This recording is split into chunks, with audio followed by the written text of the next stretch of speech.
Well, good afternoon. It's a rainy, cold afternoon in Melbourne here on Saturday afternoon. It's about 3 o'clock my time. So, what's happening is I don't have a Legends badge yet. Not that I got 50 or 500. Don't even have one. I've tried multiple times for a Legend run each month, or multiple months, and I still come up short. So I'm going to stream it this time. What the hell? It's a couple of hours, and it's a good test of a live stream for long-term play. Anyway, you're all welcome to watch, join in, chat. I may or may not be able to respond to chat depending on the fights and how everything's going. But I'm just going to share this to my alliance to see if anybody would like to drop in. Okay. But, yeah, so happy to go to chat. Okay, so just give me a sec. Verify I've got the right alliance chat.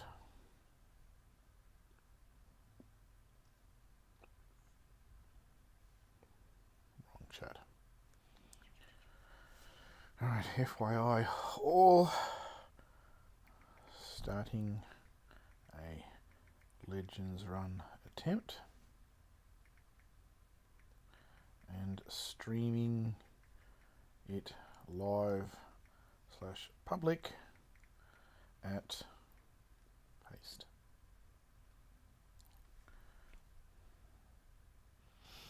All right, so have a drink, have some bickies for snackies. All right, so not worry about expiries. Let's clear out everything we've got here. Okay. Inventory, catalyst, anything here? Nope, nope. Healing potions. Okay, get rid of all these. Because one of the big things is everything you've got queued in your buffer. So stuff you want to collect from achievements, and all red messages load each time you exit a fight and go back to the main screen.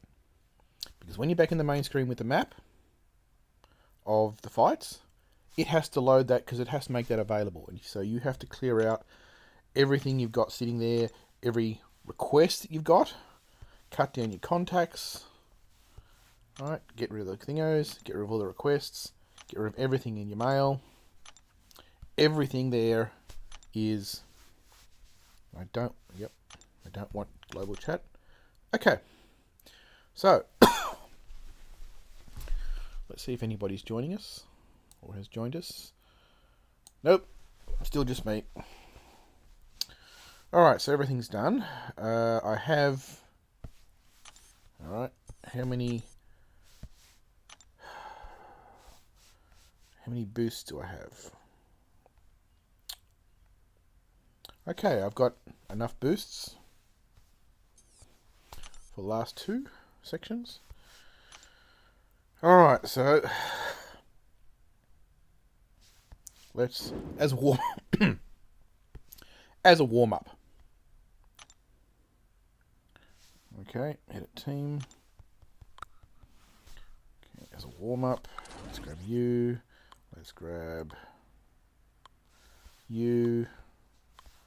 Actually, yeah, you. You. Hulk. Where's Hulk? Hulk's further down. Oh, Thing. Yep, Thing. And Scarlet Witch. Where is she? Yeah, there she is. Okay. So this is a warm-up for the Legends run. I hope my sound's coming through fine. And let me know if you're live, obviously,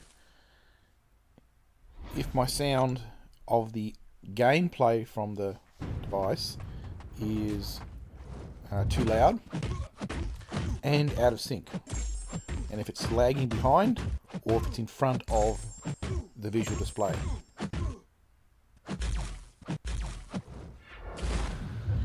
Okay.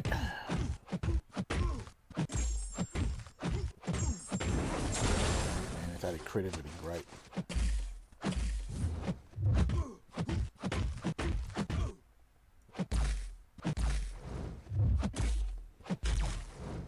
There we go.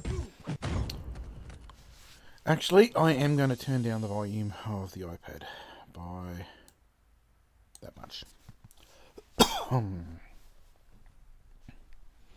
So, the gameplay should be quieter, and my voice should be the same.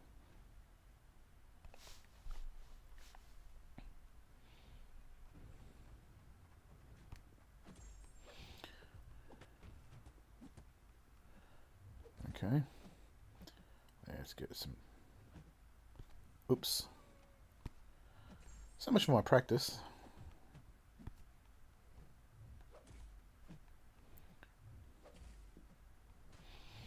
Alright, so come on.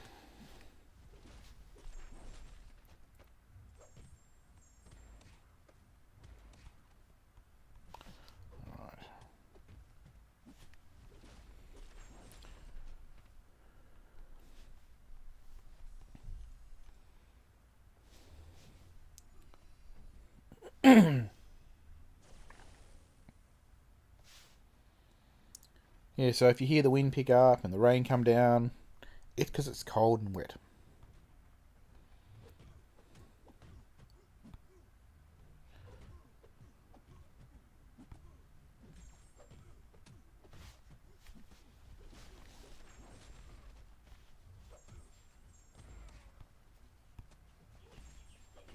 Okay.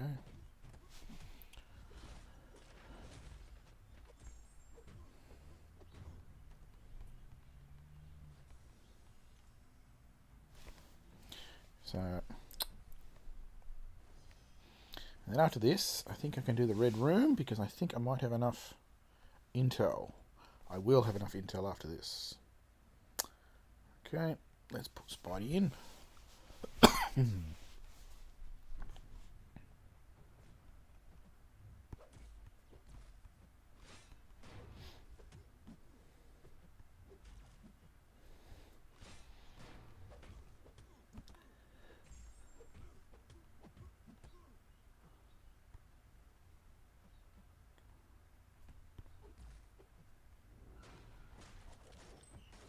Okay.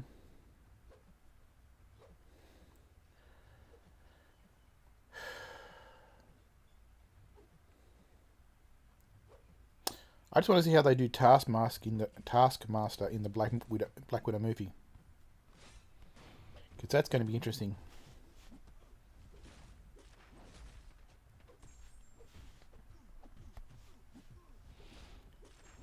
Okay, come on, get in there, get that heavy off. All right. So this is just a warm up for me because I haven't played any games this morning. So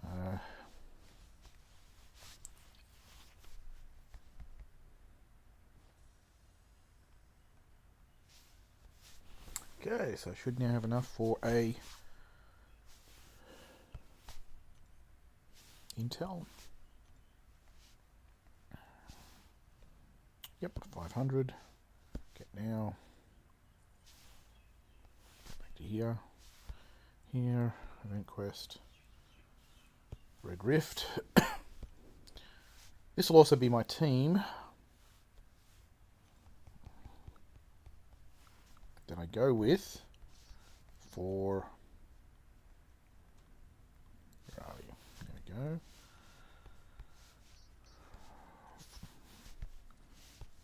Mutant, you, you, and you. This will be the team I use for the entire run of the Legends run attempt. Domino, of course, will be the primary, but occasionally I'll switch it up to Nick Fury. I've also got to go get some pre-buy some energy boosts.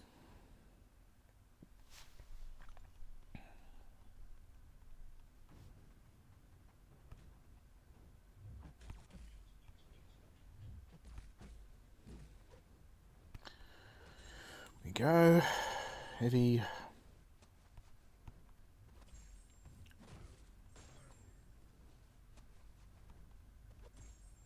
Okay.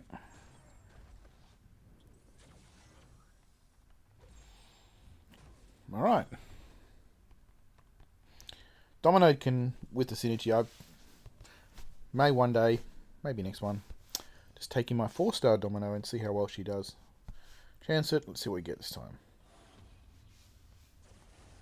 Oh, tier 5 basic fragments. Not too bad.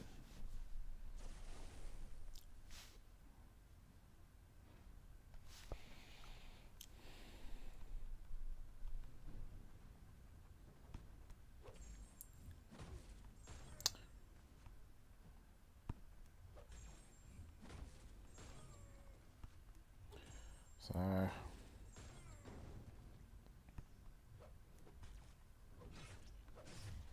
okay.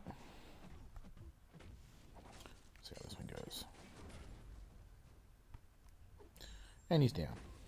Look at that, 17k.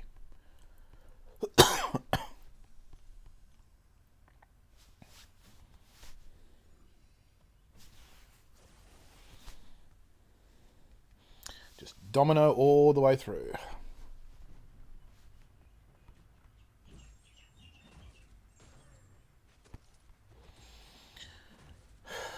Alright. Forgive me if I don't chat too much. And he's down.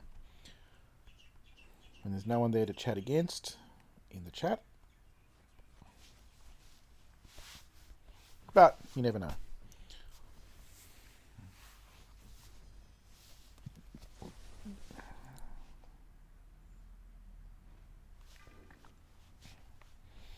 Because tomorrow is Mother's Day in Australia. So I'm going to be spending some time Skyping with my mother, my parents.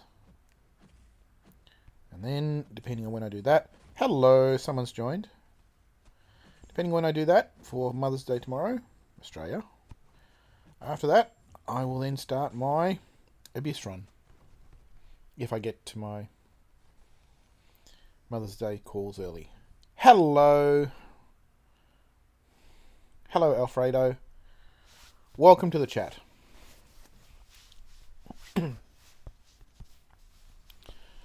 So, I'm just warming up before starting my Legends run by taking on the Red Room Rift. Picked up the Tier 5 basic fragments. Okay. Have you done any of the rifts yet?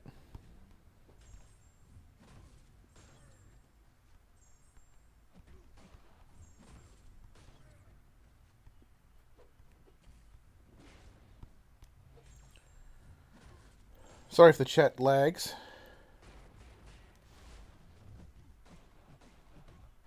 There we go. And he's down.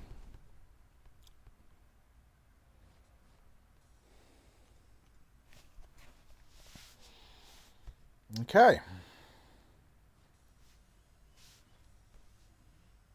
Oh, bugger. I will have had a email from Deadpool. Not yet.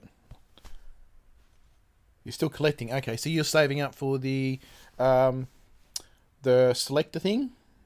To buy the selector, the 3001 that allow you to select which one you want to go to, rather than do a random one?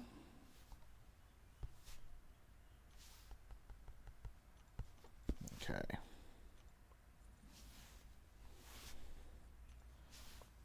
Come on. Message come in from Red Deadpool. Alright.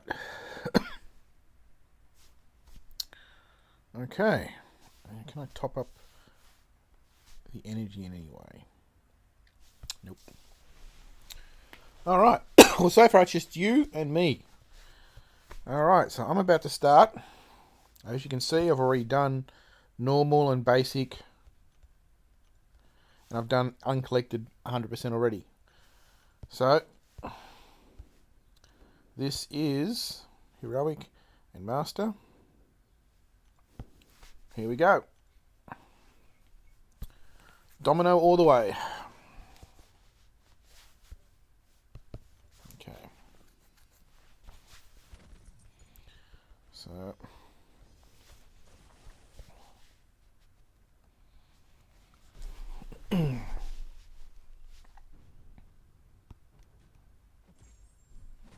go.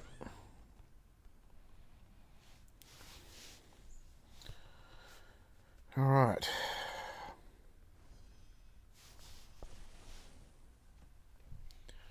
Wish me luck. What time did I start? I started at the 16-minute mark. Done.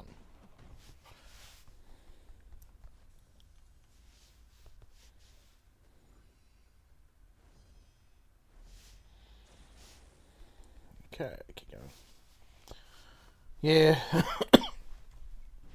Well, since I did uncollected with this exact roster all the way through to the end, on all pars, yes, it should cover them all. Okay.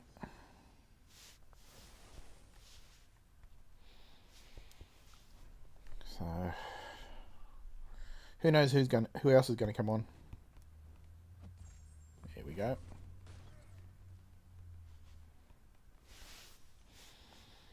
And I got my nice artwork fixed up, so I'm happy about that. Oh, okay. Use energy.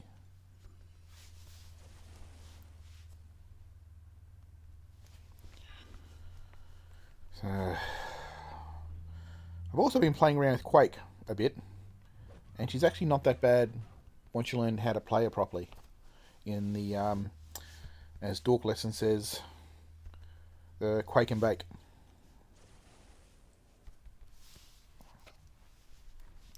And you don't have to stick around if you don't want to, if you've got something better to do. Life happens.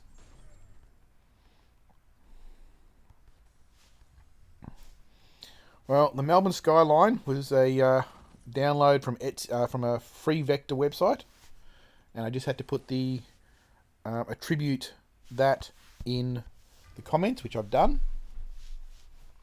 And I did all the other artwork well, I won't say myself, merged it myself from artwork that I downloaded from MCOC forums media page. Play next. Come on.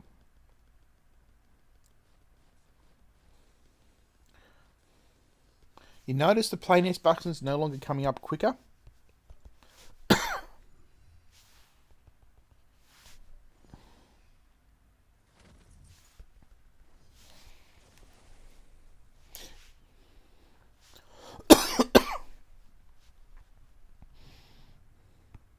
Well, I had my Quake at rank 5 with, I don't know how many SIGs I got in her. She's not mag SIG, but she is awakened.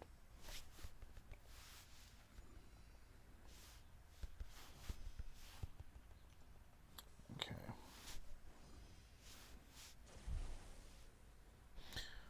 Of course, Corvus is also good. Warlock is really good. So...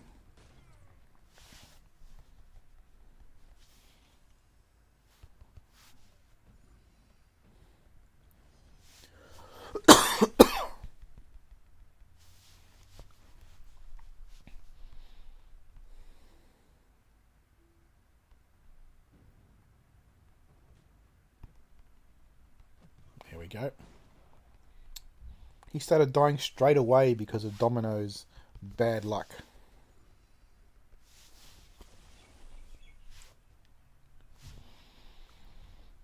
All to be fair, Ronan actually does still have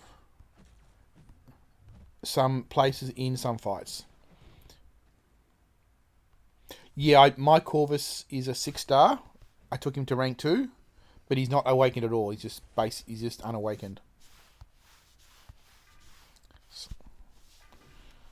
So I do have a 5-star Corvus that I got after I rank 2'd my 6-star, but I only got him and duped him after I awakened him.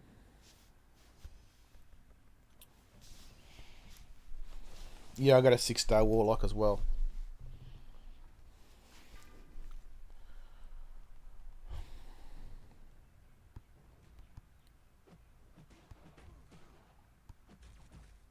There we go. Oh, welcome. Someone else has joined.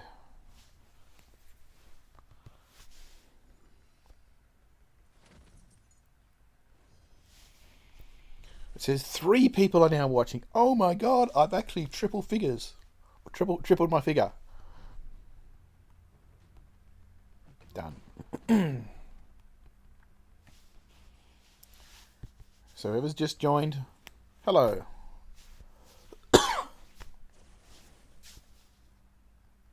Oh, actually, yep, I'm going to keep Nick Fury on this one because I don't want to burn Red Hulk.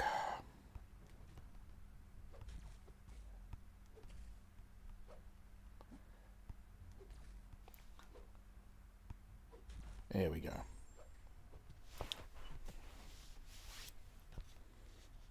So who's... Come on, next. Well, it says the third person has joined, is viewing. Let me just press the play button here and hop into the participants button. Participants is... Oh, just you and me now. For some reason it says 3 people connected in my stats, but I don't see who the third person is. What I think it might be is that because I shared the link in our alliance,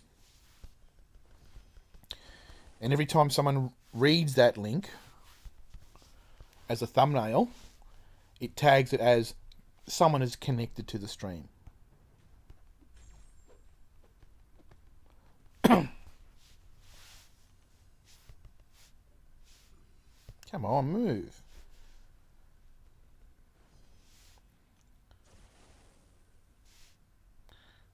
Domino. Oh, and of course I should ask, don't forget to thumb and like the video. You don't have to subscribe, but liking helps the metrics.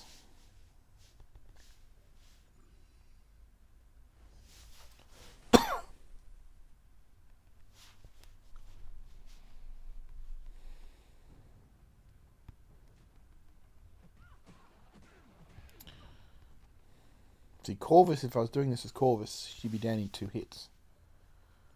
Done.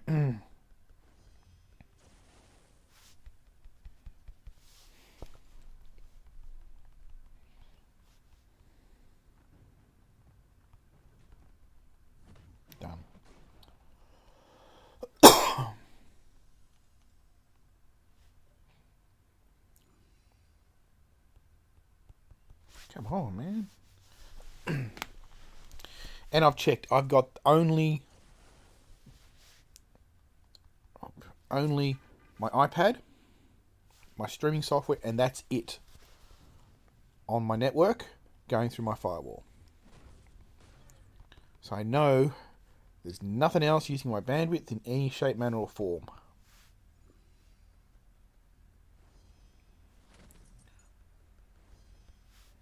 Teleport.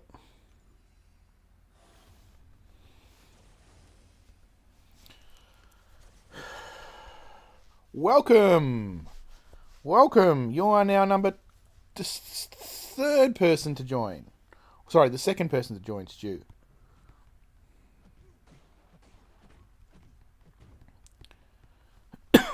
And thank you.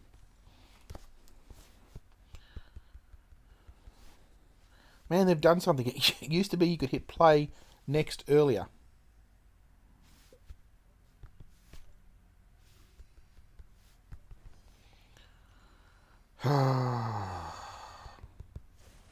Come on, move.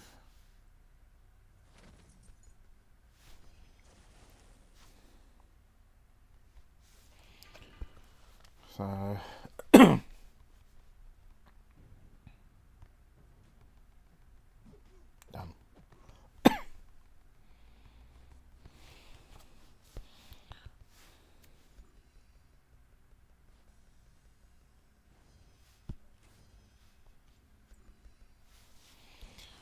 Alright, first energy down.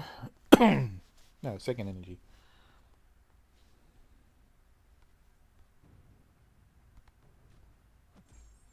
And she's dead.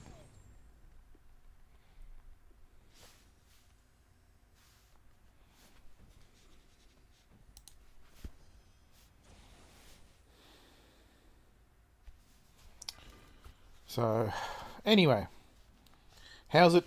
How's the weather wherever everybody else is? Because here in Melbourne, it's cold. It's a Saturday afternoon. It's been raining. It's 12 degrees outside right now. That's 12 degrees Celsius. Not this old-fangled Fahrenheit stuff.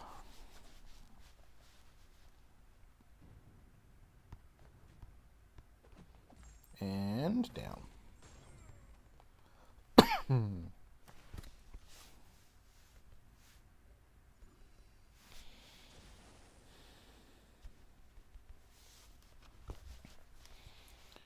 So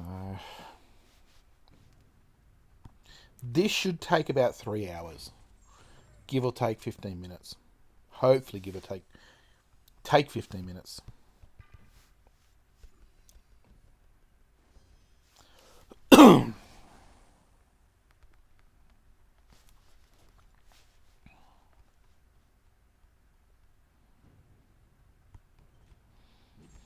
Okay, done and done.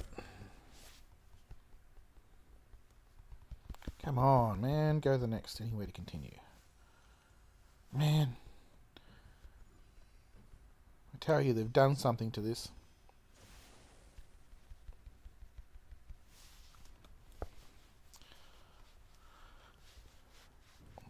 Well, go to bed and check out the end of the live stream. 4 C. Ooh, that is cold. Here in Melbourne, it's only 12 degrees. To be fair, we have had snow on the mountains, which is way earlier than it normally is.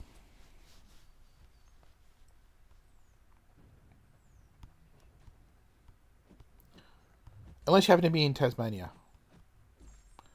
Come on, burn, damn you.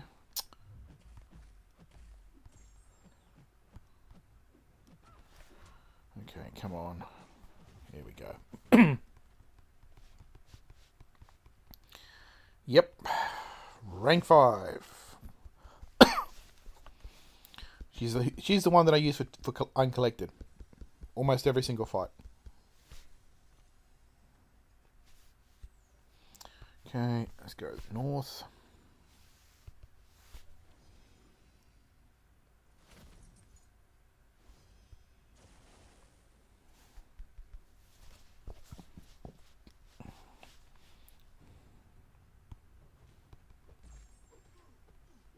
There we go.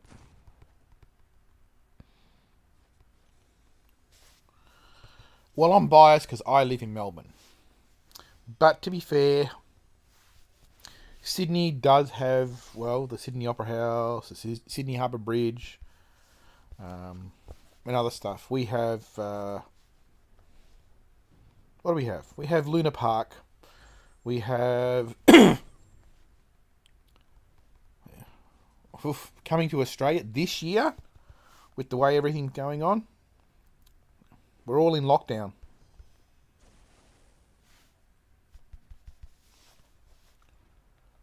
No, 16 is fine for shorts. I've worn shorts in 16 degrees. If it's sunny. If it's overcast and windy, no. But if it's sunny, I'm fine for 16 degrees in shorts.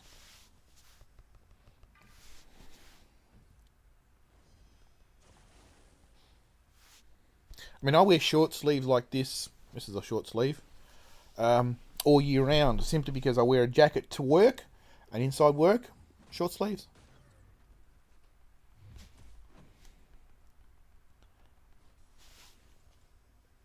Yes, and you've got access to the centre of Victoria, which has got some really good wineries.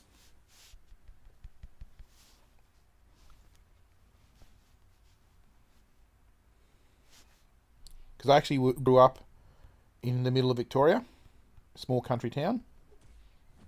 Oh no. No, he's got the charge. Let's put some fire on you and you should die. There you go. We have Luna Park. We have a lot of... what other places do we have? St Kilda Road's great, good. We've got Lygon Street, which has got some really good food on there. We've got Aussie Rules Football. So the grand final is held in Melbourne each year.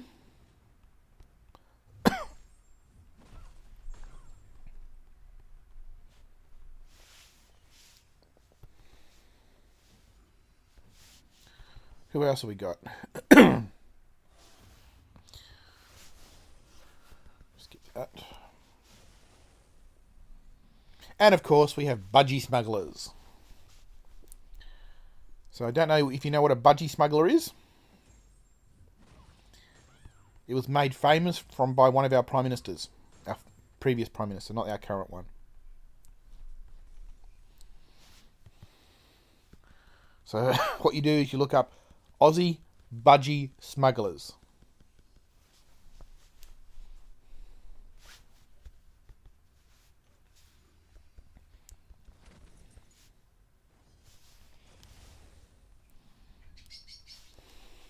And you can always go down via the coast and see where we lost one of our prime ministers.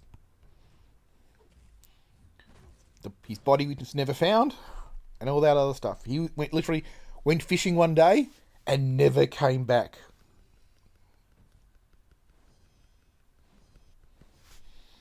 And as such,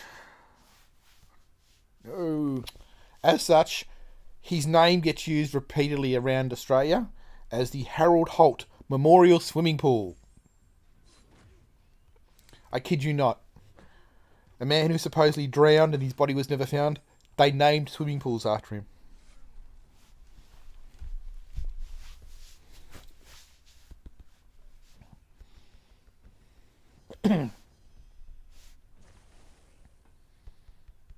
And I'm not sure where it's filmed, but the Neighbours TV series, I think it's filmed here in Melbourne. Yes, it's actually filmed here in Melbourne. Oh, yes, that'll be probably Lygon Street. Big Italian communities around there.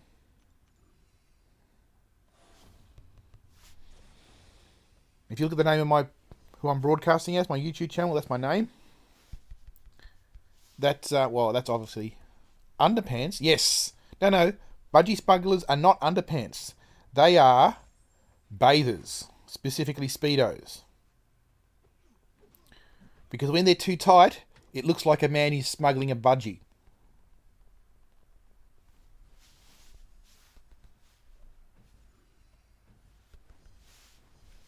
And it was made famous when our once previous Prime Minister went swimming daily on the beach because he was up in Sydney, and that's all he ever wore.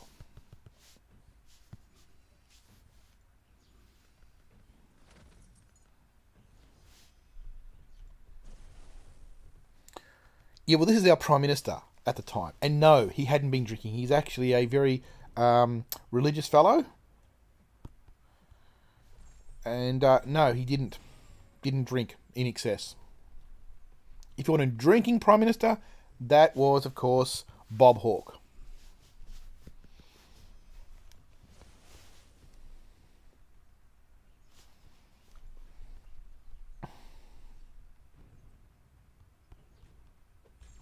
Okay, come on. Oh, man. Done. Actually, I don't drink beer. I usually drink cider, apple cider or something like that. Okay, come on. Click the... Look, the replay's not coming up. It's annoying as hell.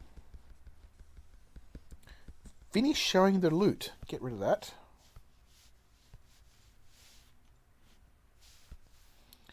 Okay, go up.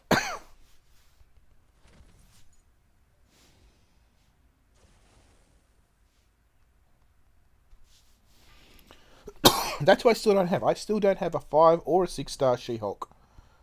I don't know if you know she comes in a 6-star.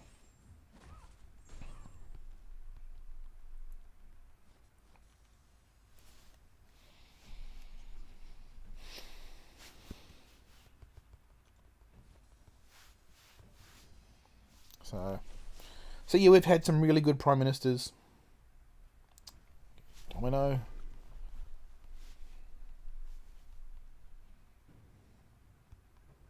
There we go.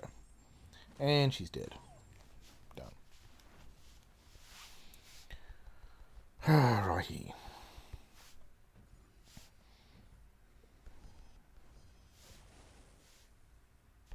I can usually finish the uncollected when it comes out. Yeah. I usually finish the uncollected. Come on, die. Yes, you did. The first time it comes, in the first 3 or 4 days of the event. I mean, I finished mine collected 3-4 days ago. Then it was 100%. No. Magpies, thank you very much. Collingwood. Not Carlton, not the Blues. I'm a Maggie supporter, thank you very much. To be fair, I don't like magpies as a bird. Because I used to be a postie, delivering mail, a postman. I did that for 8 years on a push bike and a motorbike.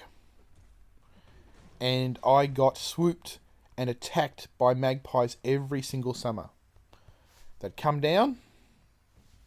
This is the Legend Run. The Legend Run qualifies only for the normal and master. It's not for uncollected.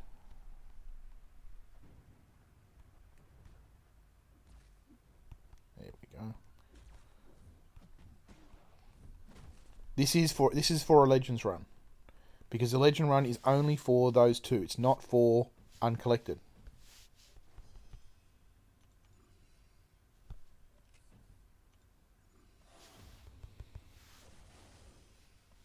This is for the Legends.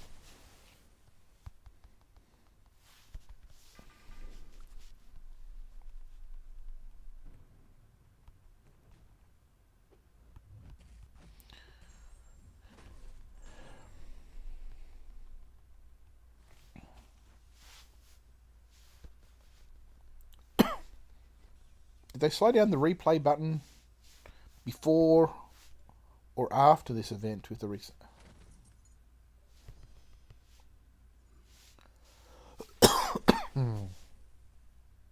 And yes, I know a lot of Italians barrack for the Blues, for Carlton.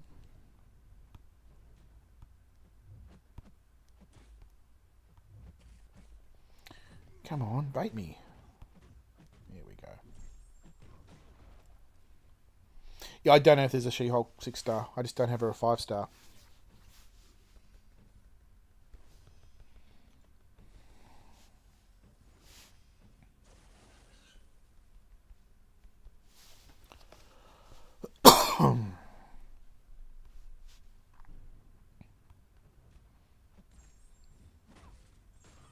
Oh no, she's invulnerable. Alright, now she dies.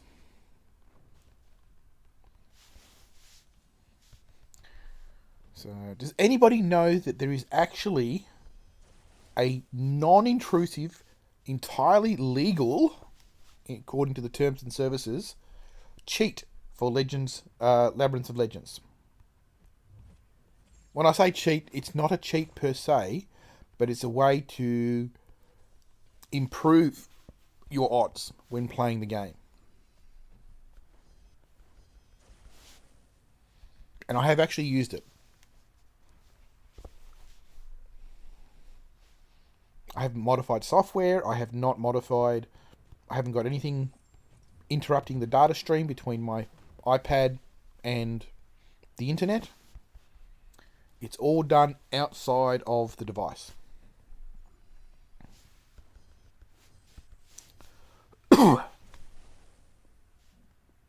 Yes, it's 100% completion.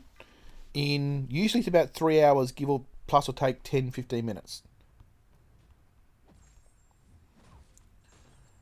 I've tried for a Legends run like the last 6 events for the Legends title, yeah.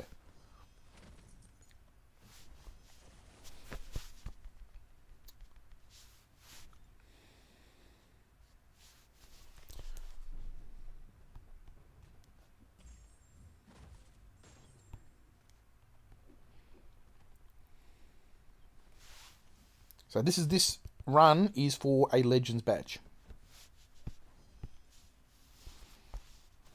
which is why I have the my iPad plugged in. Skip. The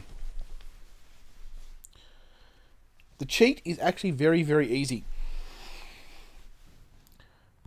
What you do, there we go. What you do is you watch a complete Red Hulk fight. Easy peasy. Just watch it on YouTube. Start to end. With no commentary, just the fight and the sound, everything working. Alright? And you watch it end to end, playing back at 1.25 speed. So speed it up by 25%. And you can do that in YouTube. There's a playback option to run it faster. And because you're watching it end to end, which usually is about 8 minutes, 8 minutes of watching a video faster. Just let me finish clicking through these. You have your mental reactions to the Red Hulk's actions, movements, your ability to dodge away, right?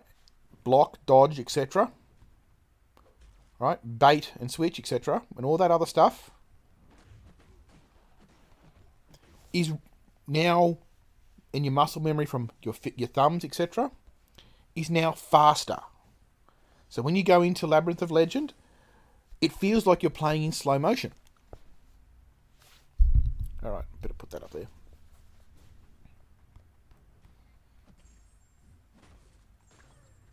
Done. All my Labyrinth ones are done with Aegon. Aegon just makes all the fights easy. Yes, there's a bit of ramp up. After it takes about 3 or 4 fights to max out his sig, his combo amount. Not his signature, but his combo. 3, 2, done.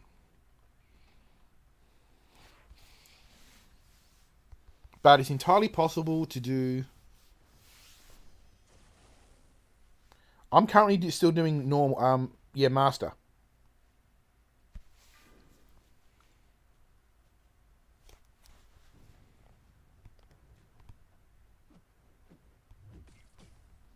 So come on, there we go.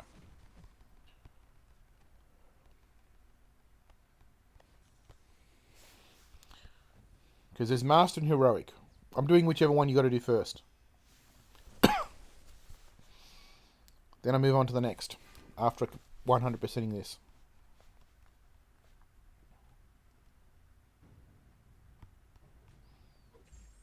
There we go.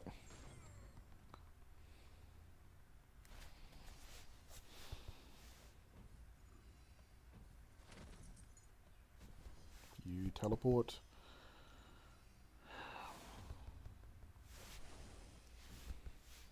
Still only 4 people. So I don't know who the 4th person is.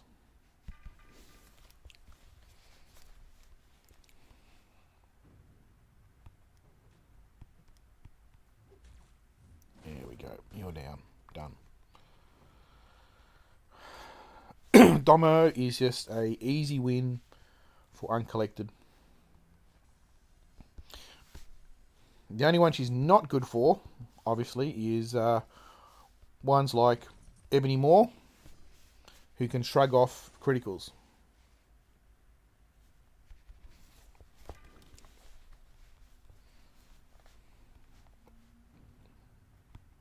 How's the audio sync on the gameplay? Is it still in sync? Or is it behind? Is it lagging behind, or is it in front?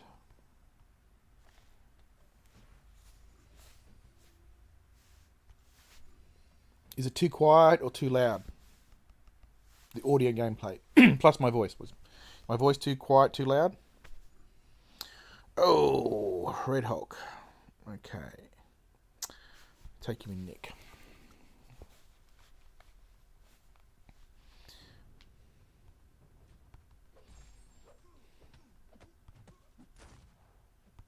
There we go. He's dead.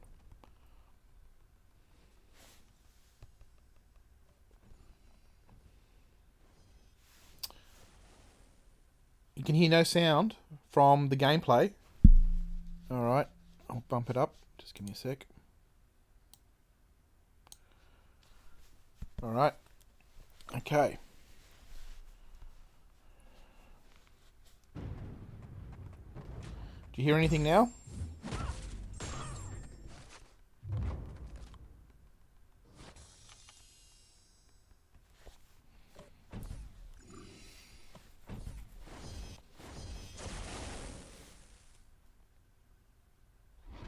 Let's see. Red Hulk. I bumped up the sound for the iPad audio.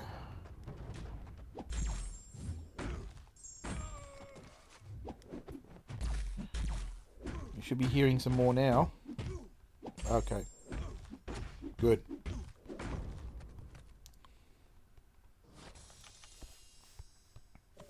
No. Missed clicks.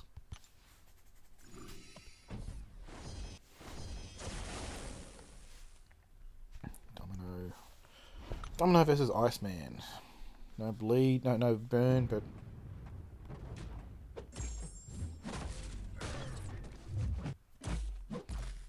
Come on. Power through. There we go.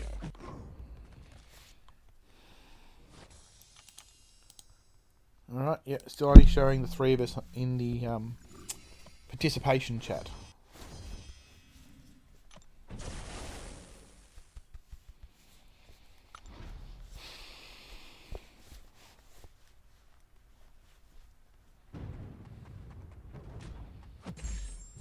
Come on. Done. I was chatting to someone else yesterday, day before, and sound is delayed, so it's lag behind. Alright. Well, I'm trying to do a speed run here, so I can't really go in and make the modifications to fix the lag.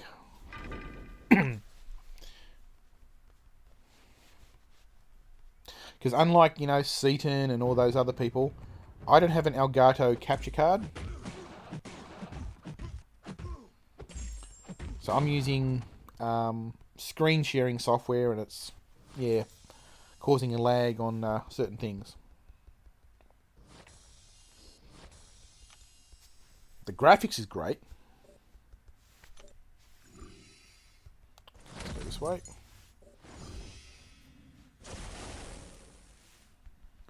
And no, oh, it says 5 people. 5 people are connected. So we've got someone new, have we? Yes, we do. Who is it? Participants. No, still only 3 of us.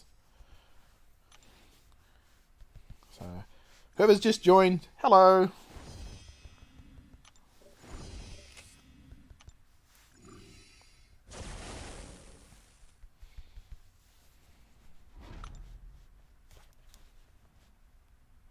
You still can't hear the game.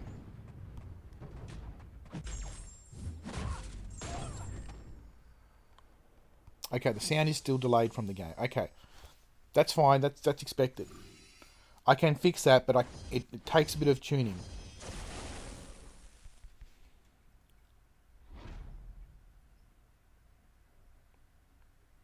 No, well, no, it's the screen sharing software itself. I'm using pretty much all the screen sharing software doesn't support, doesn't do streaming of the sound properly and keeping it in sync. So you've got to use software magic in the broadcasting software. I'm using OBS.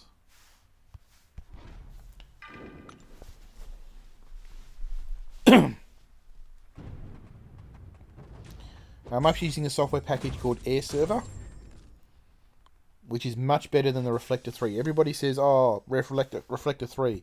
And Seaton's original video like 3 years ago on how to stream used Reflector 3. Yeah, well, I tried Reflector 3 and it's a piece of crap compared to AirServe. AirServer is way better. So, yeah.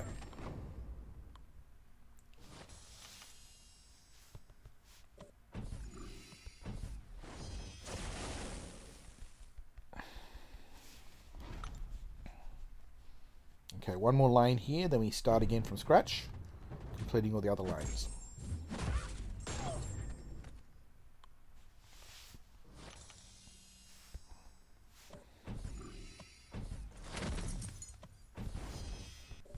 I will say this, that the OBS has a learning curve. It's not like your... Yep, okay, keep going to you. It's not like what you'd have on an iMac, or a Mac or whatever, with the iMovie and everything else that they do.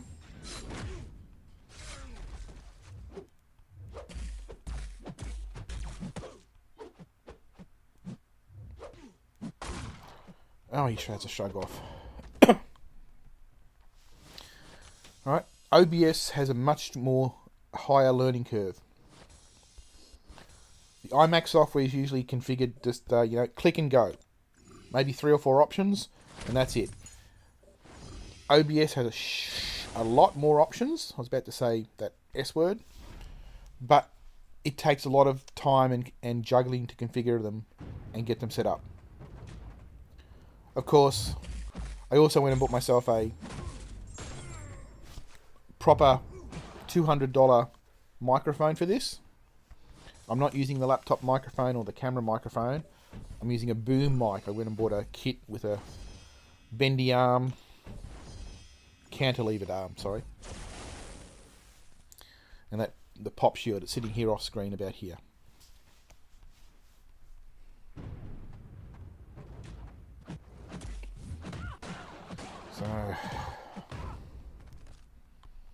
So do you guys, do you play MCOC just because of the movies, or do you also read comic books and things like that?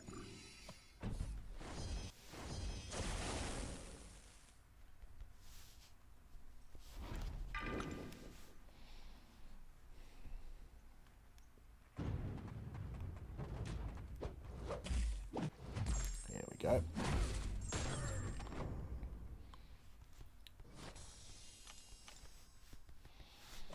Oh, that's another place in Melbourne. Minotaur Comic and Bookshop.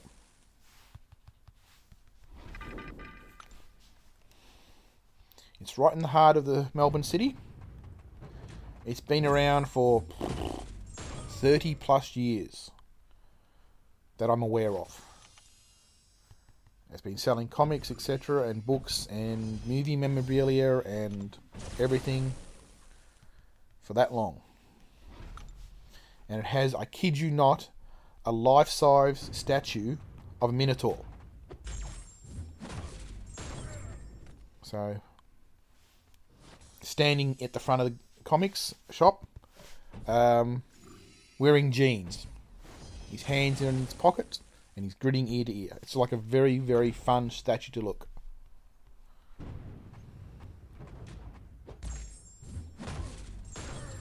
So if you haven't been reading the comics, do you know who Mojo is? Because he hasn't been in the movies.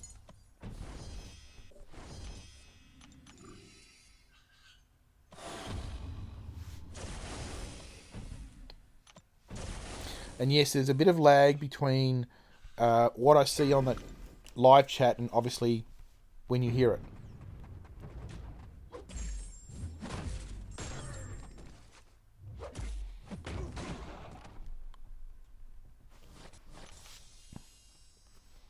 Oh.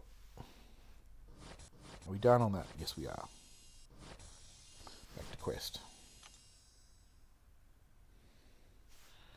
Okay. Yep, that's done. Start again.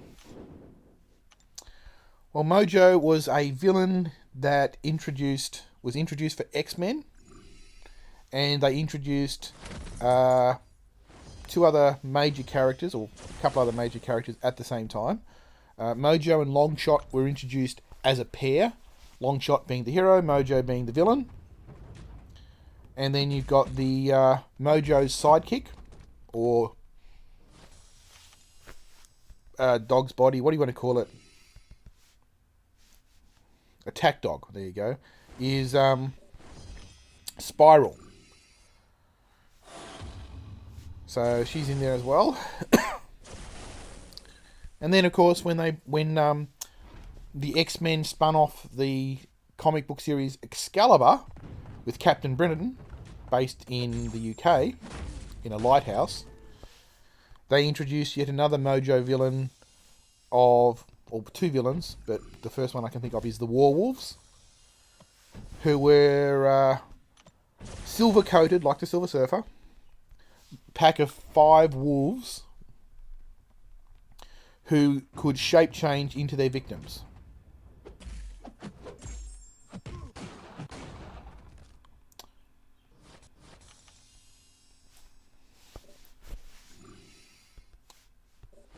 Uh-oh. That doesn't sound good.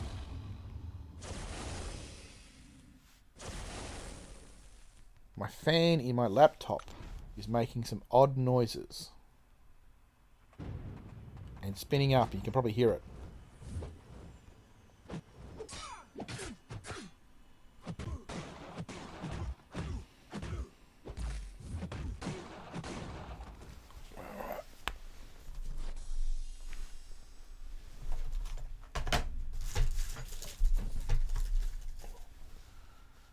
Come on, keep moving, keep moving. Should be fine. I think it's just been ventilation on the cooling fans.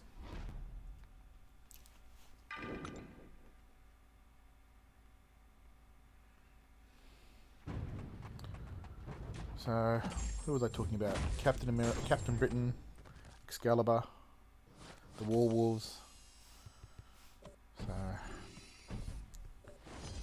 So yeah, there's a lot of different heroes that they introduced.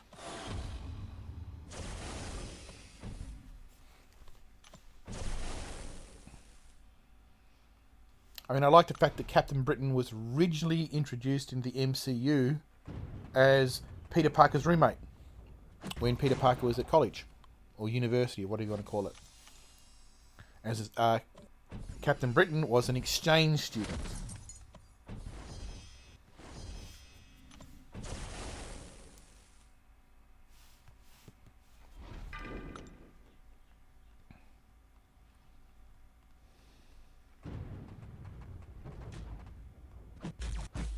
So, yep.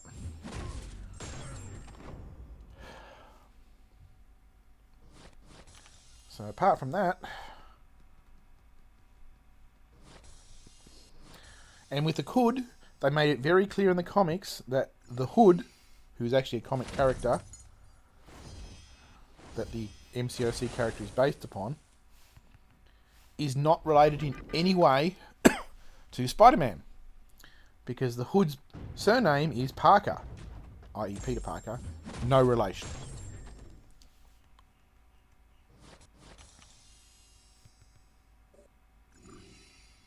2, 3, like this one, energy.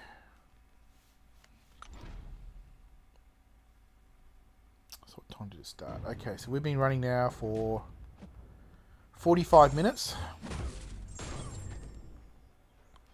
Of the actual, we've been running this live stream for an hour, but we've been running the Legends Run attempt, and we're at 45 minutes at this point.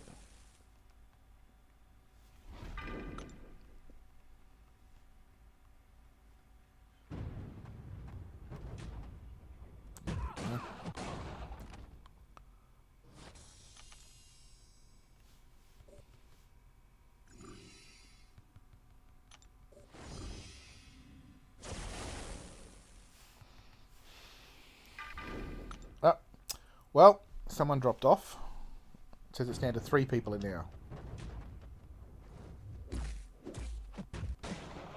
you go, he's dead.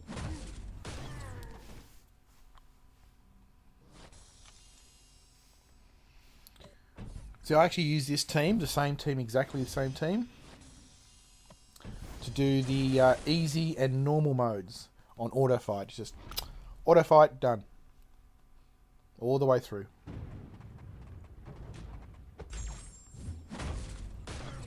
The other advantage, of course, is... Oh, you do have one with Excalibur. Cool. Congratulations. They're actually very, very old.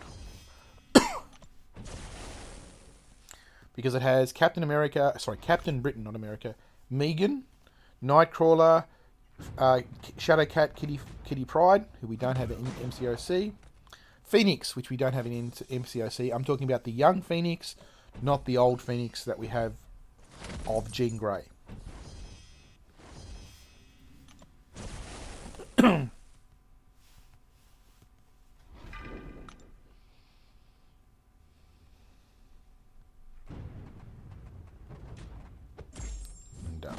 Okay, excuse me while I click some buttons and have a drink.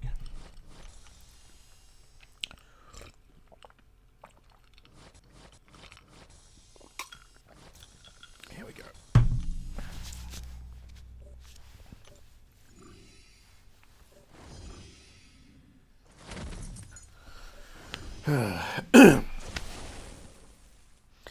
And so yes, in Australia tomorrow is Mother's Day, because I know Mother's Day occurs differently in different parts of the world. But in Australia, it's tomorrow. I think it's the second weekend of May. And since I can't visit my parents because of the whole lockdown issue, I'll obviously be Skyping them, saying hello, wishing my mother the best, etc. And depending on what time I do that, if I do it early enough in the morning, then the rest of the day I will be more than likely attempting my Abyss run.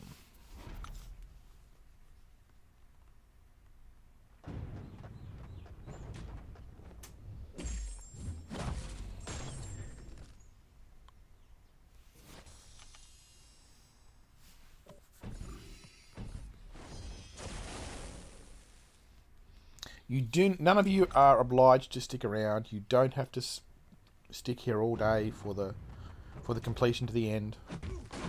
Come back in 2 hours and I should be on the last map, on the last few fights.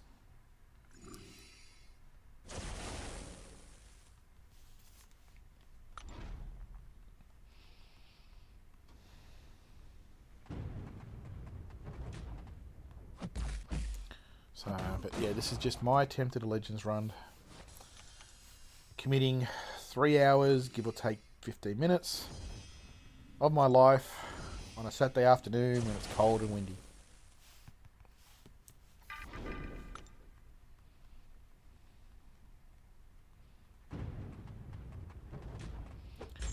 There we go. He's down.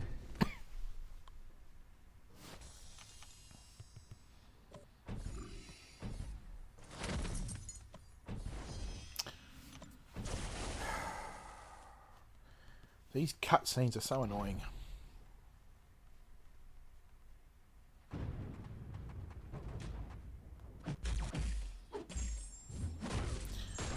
So my big question for me is that after I finish my initial completion of Abyss, on the first path, do I keep finishing Abyss? Or do I try for completion of chapter Act 6? Because I've only got up to 6.2. And I don't even have 100%. I've just got the initial clear.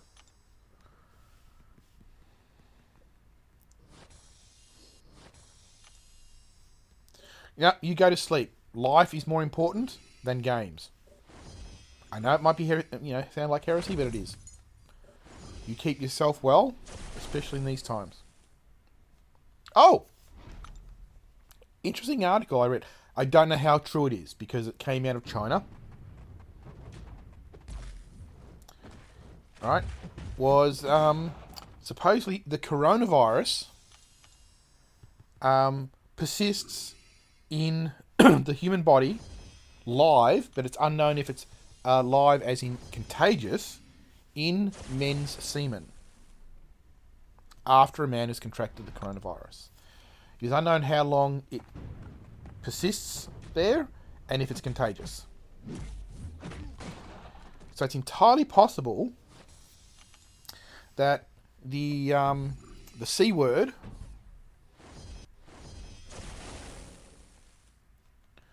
right, may, again, this is an article, came out of China, who knows what proof there is. It may entirely mean that the C word might eventually get classed as a STD, which I find funny as hell.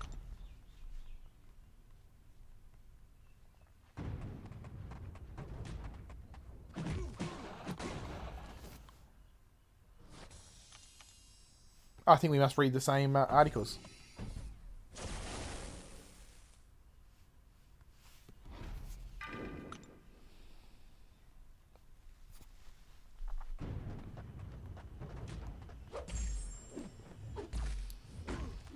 Good night.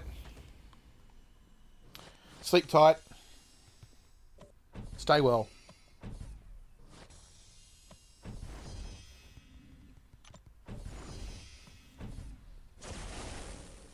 And you can always watch this in the morning because it's a live stream. You can always check out how it turned out at the end.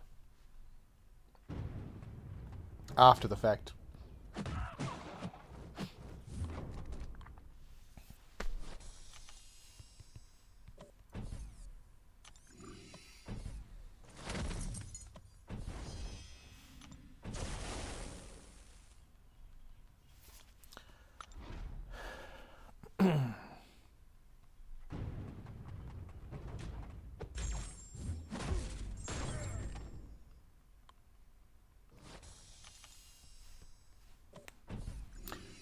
Good night.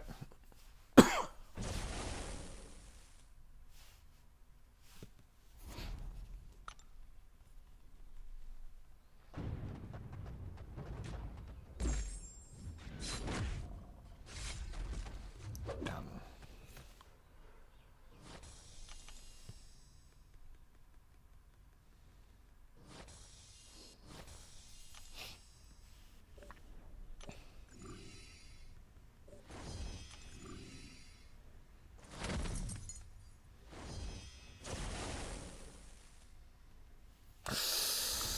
Oh, chose the wrong one.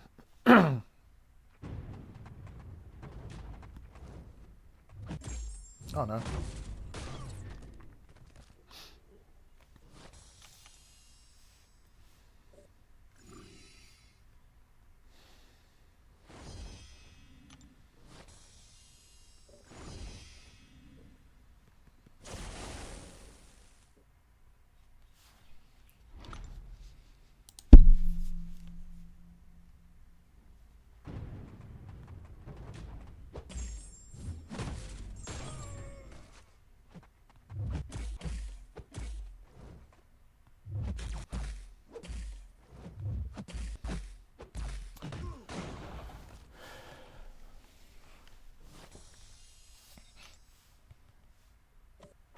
So,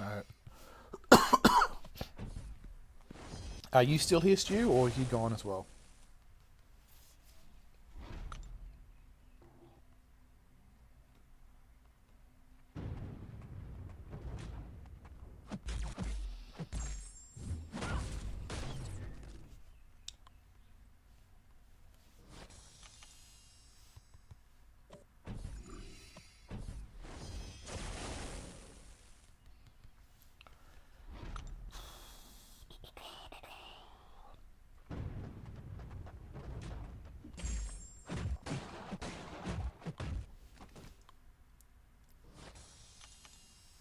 Okay.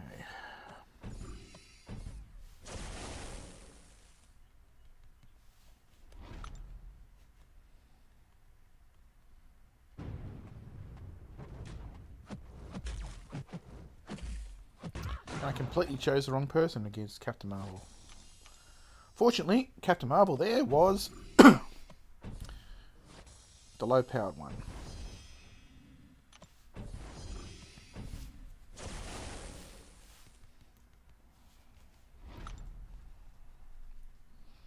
I won't say the fortunate thing, but the one thing was I didn't get an invite to the beta, which is a good one.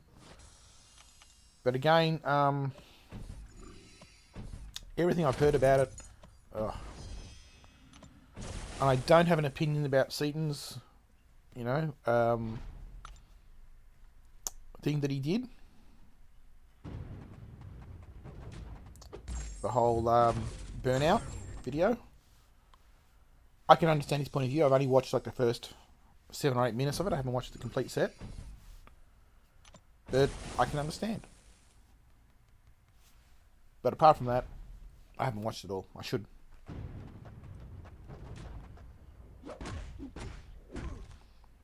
And done.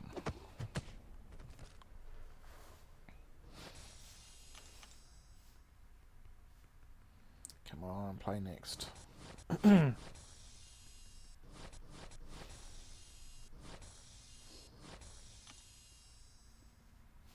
Okay. That way.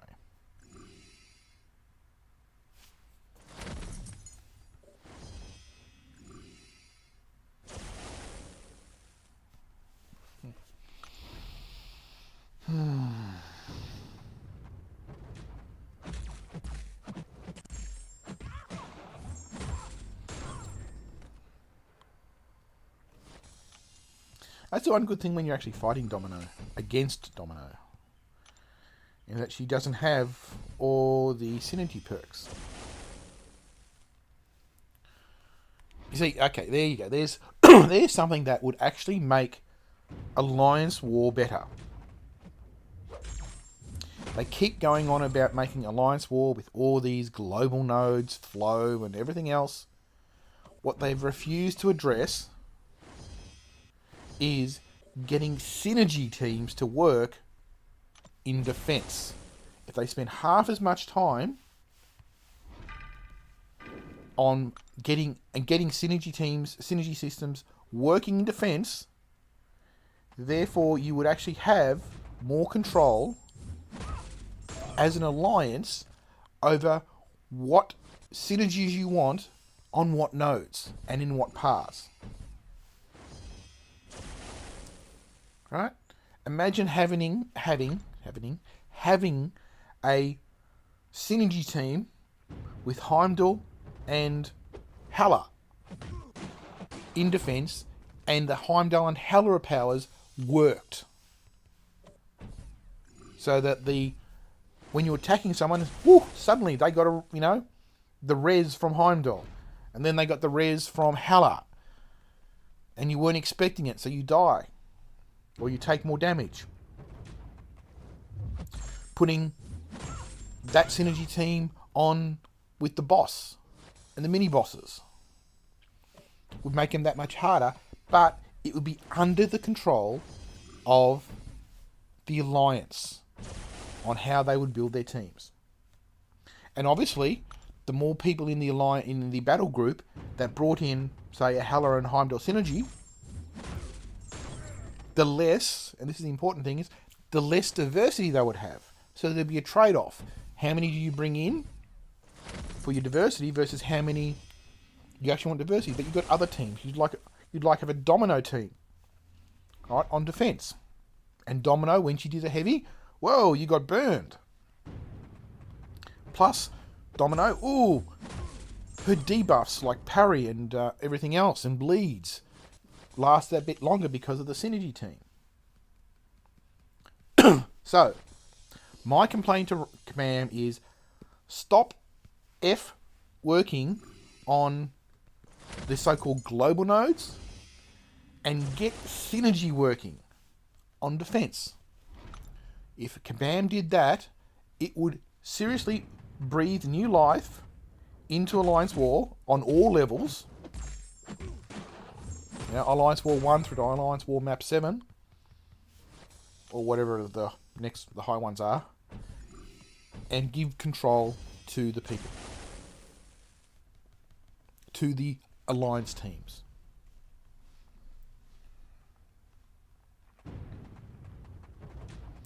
Because I can tell you right now, I'd be more than happy to bring my Aegon in for Alliance War defense with a synergy shield like Star-Lord or somebody else that provides the whole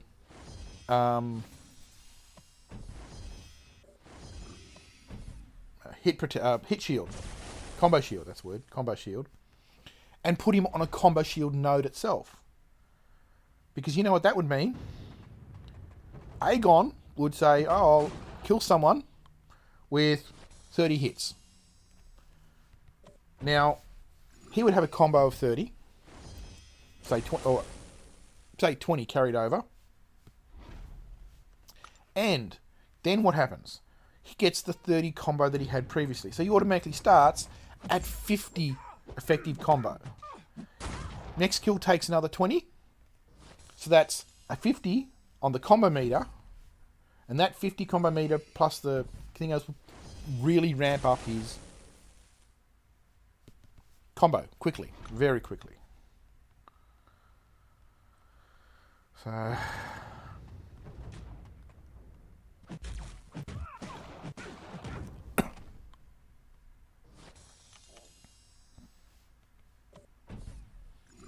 yeah.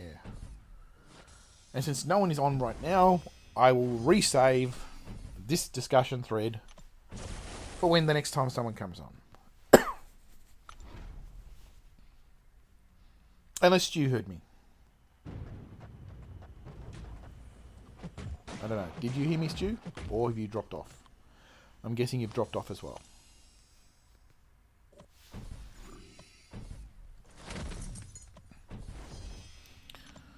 What are we up to now? We've been 1 hour so far into the fights. I don't think this is a good sign.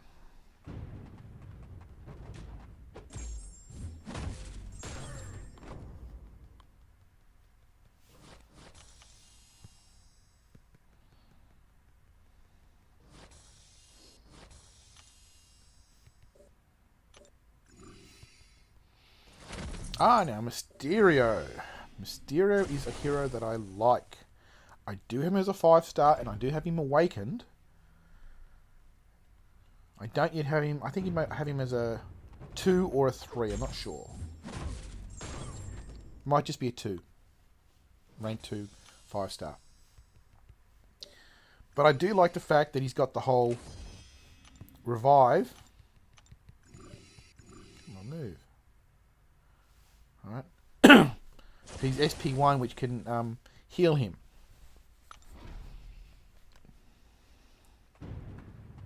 Based on how much damage he's taken.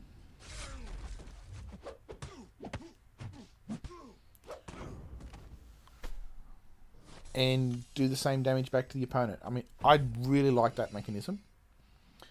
Plus, also, he's got the whole poison option.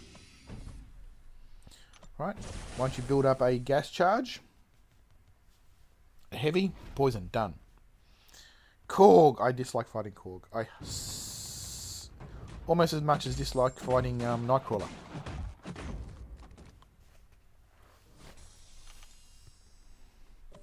Nightcrawler, Wasp, and Korg, one of the ones I really dislike. Oh, this one I'm going to have to use.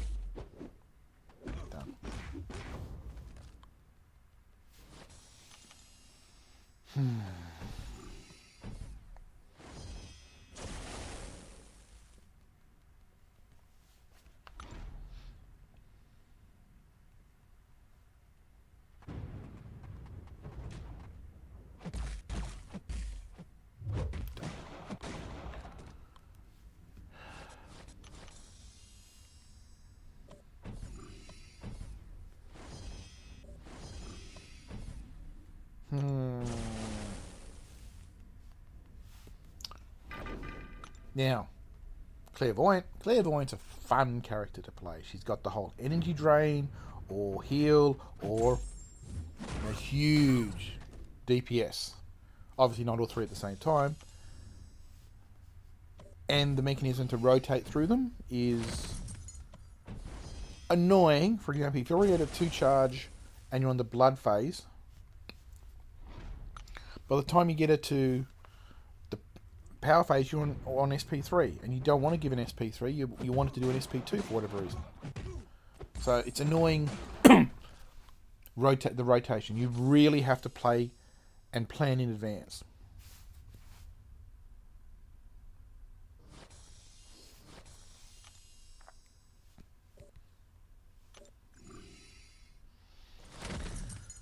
So what am I up to? This is 2.2. I'm in 2.2 at the moment.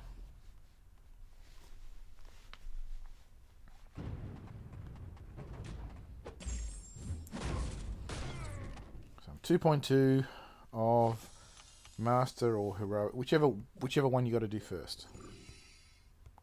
Move. Man.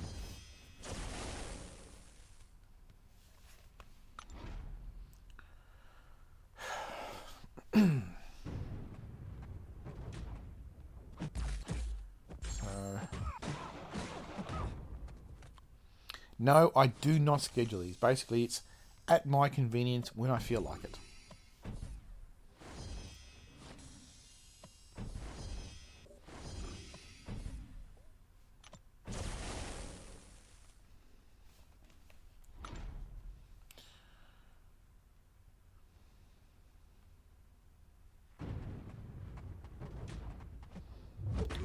And see, I do actually have some really good 6-star characters. So after doing my initial Abyss, I don't know which character I would like to take up, depending on the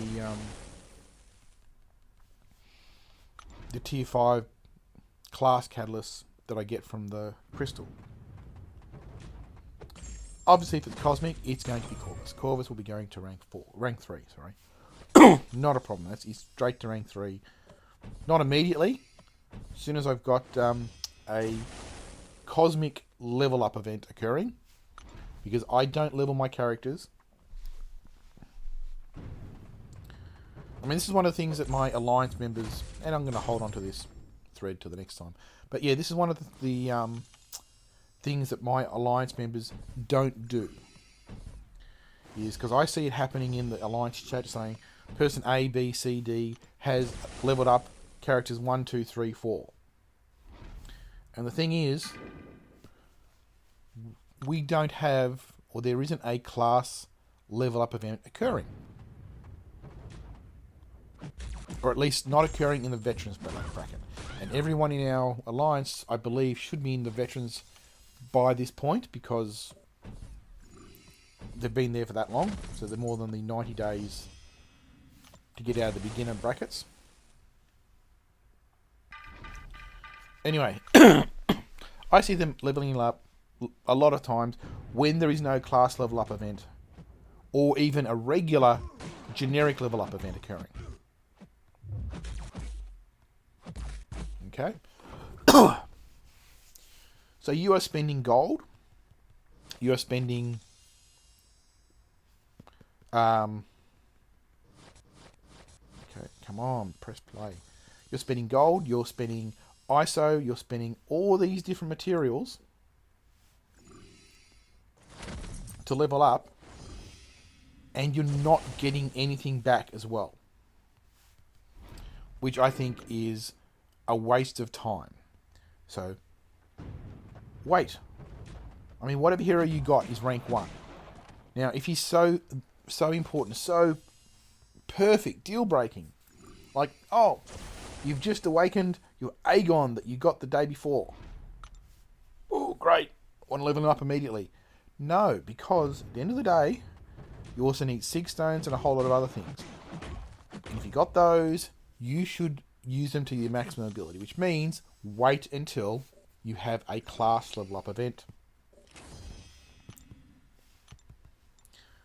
Because the class level up event will get you back resource. It will get you back a 2, 3, and 4 star 6 stone.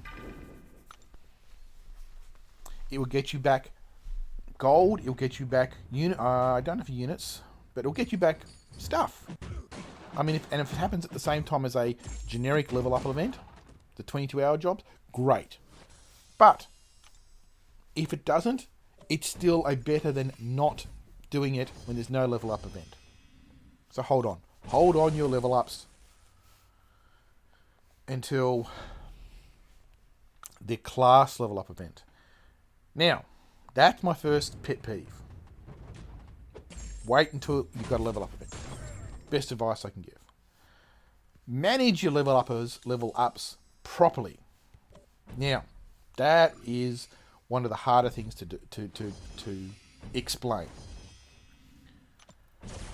obviously you want to complete the level up event and meet all the milestones, because without spending huge amount of gold and ISO and everything else, you are not going to get first place in a class level up event.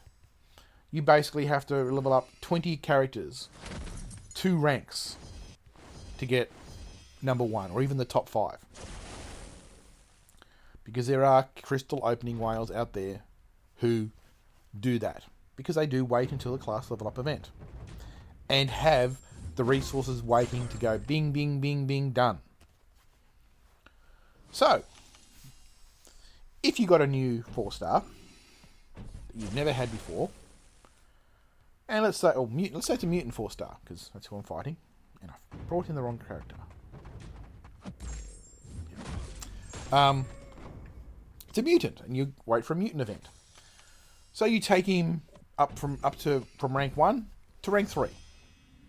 And you find that gets you only 32,000 points of the points needed for a level up.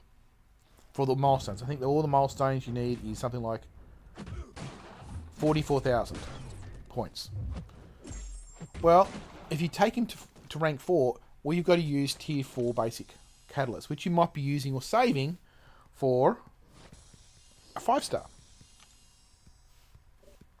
So, what do? And you don't have any gems to take the level up, and you still want that extra bonuses. Well, the class level up event allows you to open crystals. But only certain crystals, obviously. But not all crystals. If you open up PHCs, both fully formed PHCs and PHC shards, you open those 2 up, those give you points for the class level up event. So you can take a character up to rank 2 or rank 3 as a 4-star, and then to make up the extra points, just open a few PHCs, which is again why you don't open PHCs as soon as you get them. You save them until you can get the best return on the investment of a PHC.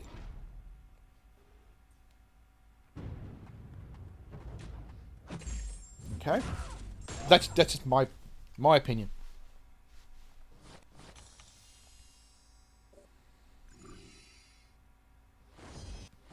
No, this is 2.2. Because it's Wilson Fisk. We haven't gotten to 3.1. So we're still on 2.2.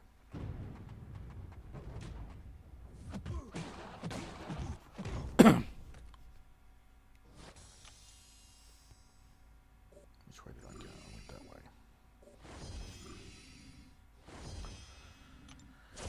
Now, Abomination. Abomination is one of those really good characters. Undersold. Yep.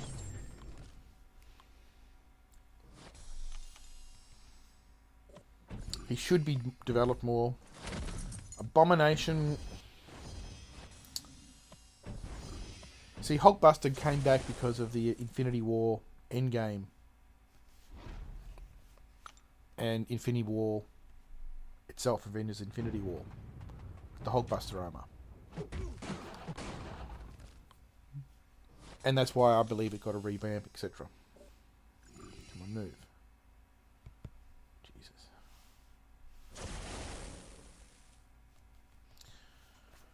By the same token, I think Abomination should get a rework.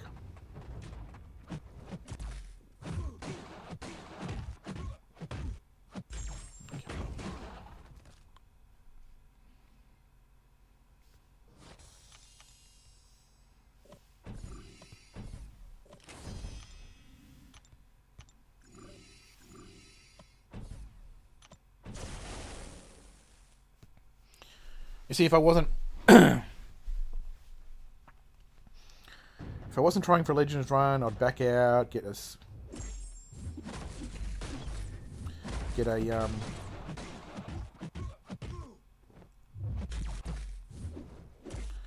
we go. go. Oh, I didn't bleed.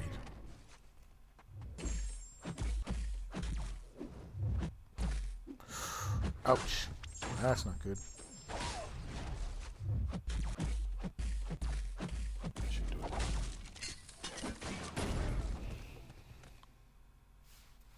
it. But Abomination needs a reboot.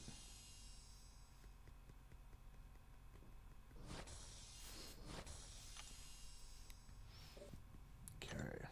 2 more lanes in this, then 5 more lanes in the next. And then we can start the next one, which is a bit harder. And I have to concentrate.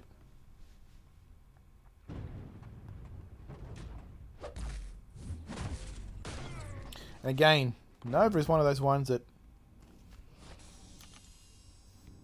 they've totally, I won't say, wrecked the implementation. I mean, you got MCOC has done a lot of stuff and tweaked character definitions based on comic to meet the MCOC needs. Right? For example, they screwed with Emma Frost. There is no, in the comics, it's canon. Emma Frost does not affect robots. Unless the robots are sentient like Warlock. But robots like Vision, robots like the Sentinels, Emma Frost, not Watts, Frost, has historically never been able to read their minds. Warlock, she has.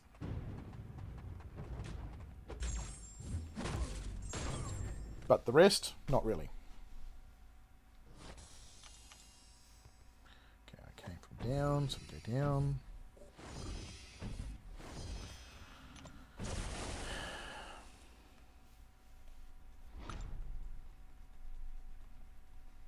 Thank you both Alfredo and Stu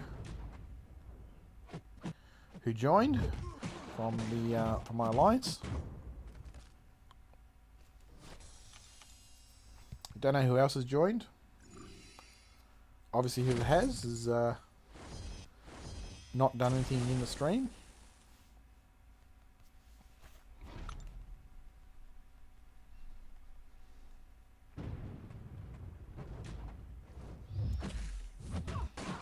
Emma Frost, I don't mind fighting.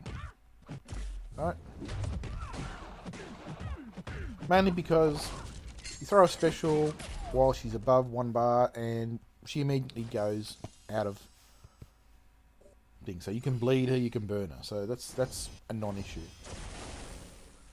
Okay, Nick Fury for Invisible Woman.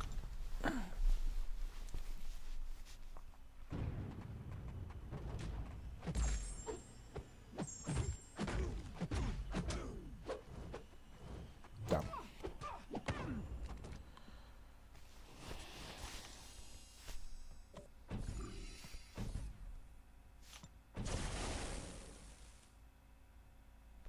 I swear that delay in the rewards button is adding minutes to this game.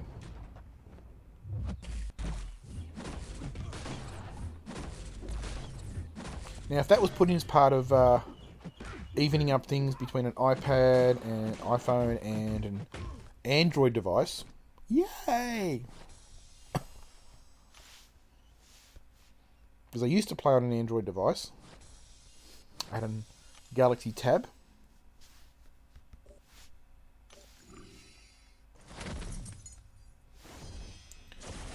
But then I wanted to go for a Legends run, and I just knew there's no way I could do a Legends run on a Galaxy Tab. Also, Galaxy Tab, while doable for Arena compared to an iDevice, iDevice wins. Right? In the time, I went and bought this iPad specifically for 2 reasons. One was to play MCOC on a better device, and the other was I have a 3D printer, and I also have a 3D scanner, and the software is pretty much written only for iPads and iPhones. Android software, non-existent. Supposedly there's some software out there, but I haven't been able to find it. Anyway, iDevice. And that's why I bought it. 3D scanner and to play MCOC better, faster. And I'll tell you this, I got time back. Alright? The time it takes to play Arena versus the same fights on iPad versus my Galaxy Tab, I got an hour back of my life each day because of it. Because it was faster loading between scenes, between cuts, between fights, and the selection.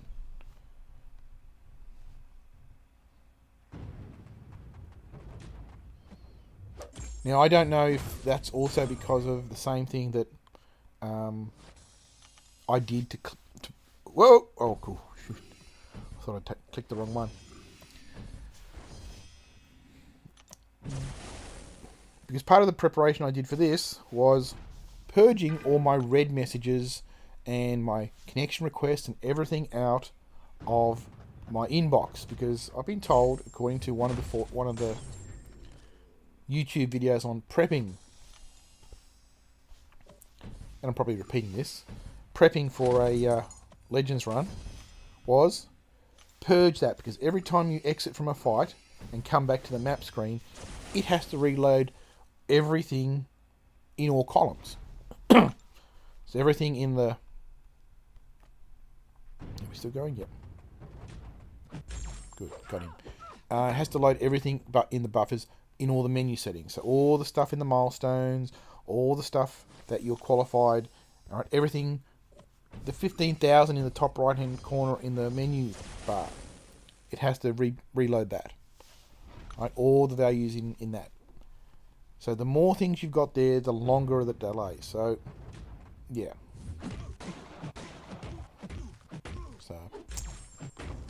So yeah, I've got a few things to complain about. And Command, if you watch this, I doubt you do, is the whole issue about inventory management is utter bullshit.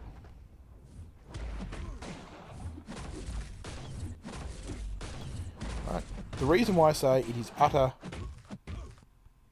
that, and I did put age restrictions on this. I said this is not for content. Kids, content's not for kid. One more. Okay, we haven't. Okay, next one. North. Okay, what was I saying? Oh, yep. Inventory management is a joke. The reason why I say it's a joke is because of the timer. Now, some people might have 200 or 300 things in their overflow. It means they're maxed out. So they've got an item there in their inventory saying, this person has got, 19 tier 3 basic catalysts, right? But they might have 20 in overflow. Each one of those has an expiry date. So that's why you get a countdown. Which means that in Kabam's database, against my account, they would have a one figure saying tier 3 basic, count number 19. So it'd be just a simple table. Your item index, tier 3 basic, tier 2 basic, tier 1 basic, whatever the ID is for that inside a database, and a number against it. 15, 19, whatever the max is. Alright, spend that, 19 come off, whatever comes off, it goes down. But they have to keep a separate database, right, for each object, right? They would have to say, okay, right?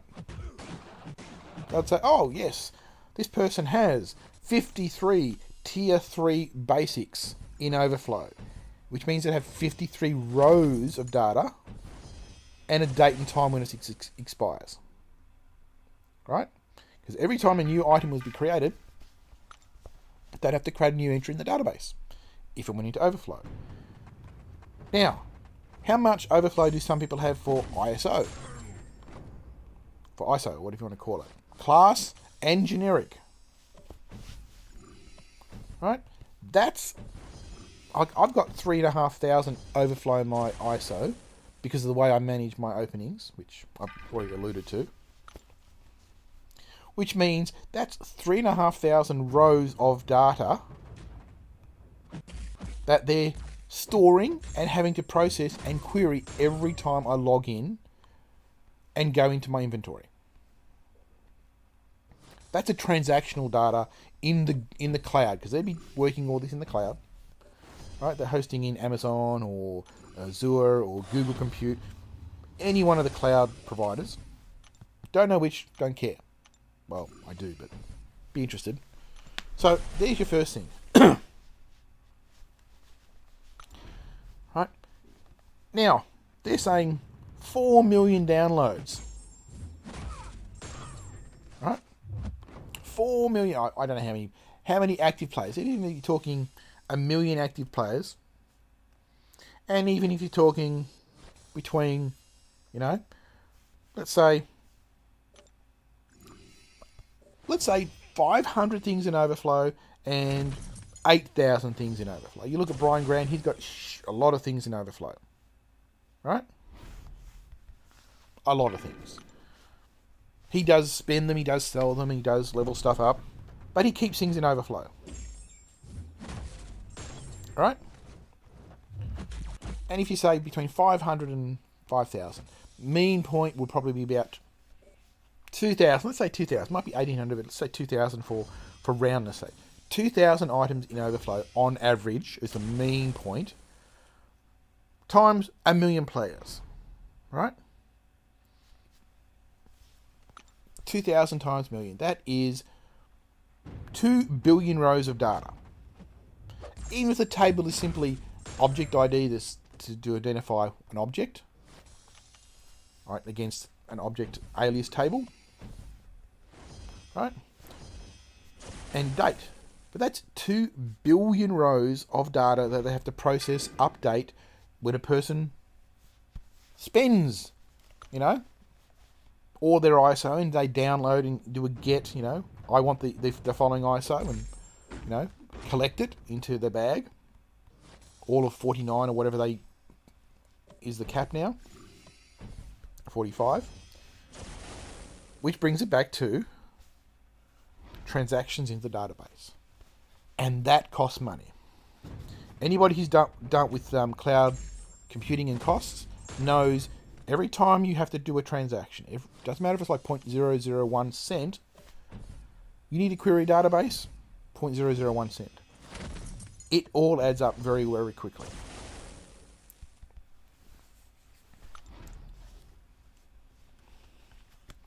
So, then the question comes back is, okay, what happens if we change the limit?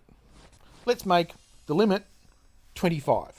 Let's make the limit 30 cap on inventory. Right? What happens then? Okay? So, all those items that usually sit in the buffer, because they can do analysis on that data, they can say, okay, what's the average time, right? How low do people go and leave it to last minute? Right? Before selling it using an item out of the overflow. Right? How long and then of course you've got all the other wins that a date and time expiry on it. But how long does it take? What limit does it go down to? Do they keep does they constantly go through it and they're using there's about 10 days left before they collect it because of whatever, and they use those tier 3 basics for something. Every 10 days, they usually keep about 10 days there. They never go down to 0, expire, but they got 10, and it usually starts at 14 or something like that. Right? So, and how many do they keep in that? Let's say they keep 40 on average, or no, let's say 20 on average for whatever reason, wherever resources they get it from. 20. So if they add 20 to that, that means that all those entries come out of the overflow, go into the regular one, because they usually have the same number coming in as same numbers going out, the figures used up. Those entries in the table, which means those computes, translate down from all the cycles you do for a database transaction down to looking at one row in a table for an individual and a number. There's no longer dates involved, no nothing. You get a huge saving on compute. Alright? Now, obviously, you can't do that for all item types. Uh-oh, here comes. This is going to be fun. Come on. So, yeah. Sorry, my regular job is an IT person. You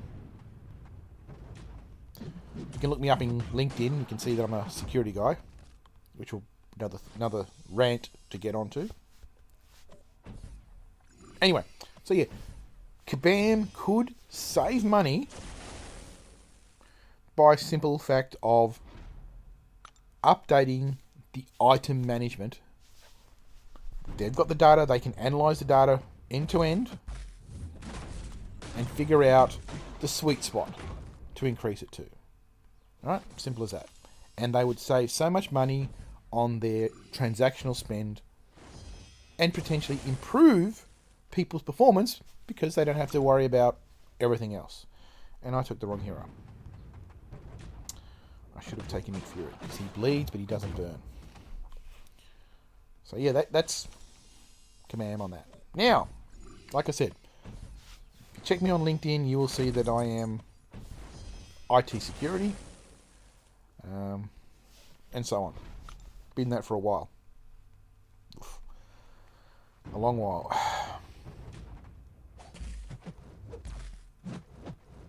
There we go. Now he's dead. So, as a security person, one of the things I have to do is analyze data. I have to analyze bad guys' attacks, vectors, and things like that. Where they're coming from, how they're doing stuff, and all that other stuff. Including, denial of services, people who are trying to scrape our site for data. All different things I have to do analysis on as part of my role in security. I also have to put countermeasures in place, recommendations, do things like that. Work with the business areas to evaluate which ones are legitimate transactions, which ones are bad guys, abusive, things like that. That sounds very much like what Kabam need to do for their bot issue. And all the bots that are farming. Because guess what? Bots take up. Bots get ISO, bots get resources that go into overflow, and all that stuff. Bots are also not contributing to the economy of the game and making the experience for everybody else harder, which is why you get burnout. So bots. But anyway, what was I saying? My role is protecting my company that I work for, along with the rest of the people in my team. Hey guys, if you're watching this, great working with you. From bad guys doing bad stuff. And a lot of the stuff I do, and a lot of the stuff that most security guys do, who are protection as opposed to white hat hackers, penetration testers, all different types of skills, different areas in security. Right? All that functionality, guess what? Is what you need, what Kabam needs for their bot guys. Right? You don't need programmers to a degree. You should have some, most security guys will have some level of coding. It might be Python, it might be Visual Basic or PowerShell or something. But they'll have skills, some SQL skills, etc. So they can analyze data. They might pump the data into a tool like Splunk, any one of those tools, Elasticsearch, anything to crunch data. And they're crunching a lot of data. Security guys regularly crunch firewall data and trending data and flow data, web logs, lots of different types of logs. Huge amount of data, and usually security guys crunch that down to meaningful information around the bad guys or potential bad guys, and then once they've narrowed the focus to the bad guys, they then say, okay, what can we do to mitigate it? What controls can we put in place? Right? What things can we do to assist on abuse protection? Oh man, there's no way I'm going to make it. Anyway, let's keep going. Abuse protection. So, what they really need for bot is they need to hire a security guy. Right? They need to hire a security guy who can analyze this data and model it. Now, they've got the data. They've already got all the data they need because I'll have the logs, I'll have everything like that. You get a security guy in, or better yet, you get a data scientist in that has a security bent, you know, and he'll come up with, 3 different ways to identify bots, all different measures that you can put in place. Some might be back-end server measures. Some might be measure to identify and then initiate blacklist measures and hit the ban hammer. Or might require some coding changes on the client end. I'm not going to say what they are because if there are coding changes on it, then there might be a way to defeat it, and people don't want them defeated. But there are ways you could do it at the client side. But I don't see Command doing that. They should. They're not going to. Alright. This is the last fight before I go into the next stage. And we have been sitting there for 1 hour 53 minutes. So we've been an hour and a half just doing this first section.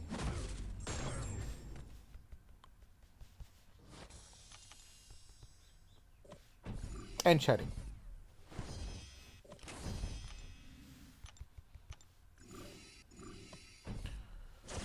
And I'll take another drink after this. Alright,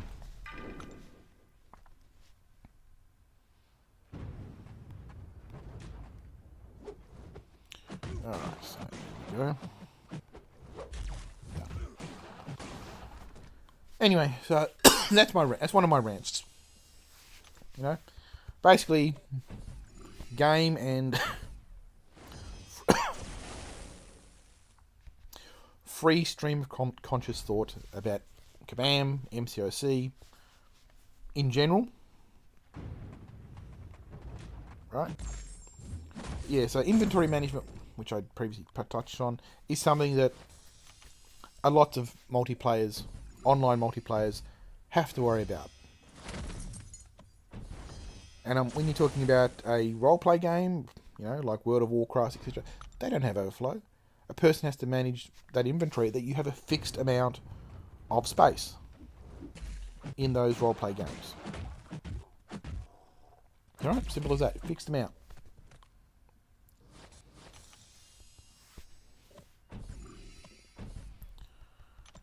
So, roleplay games had already worked out the whole issue about management of the devices.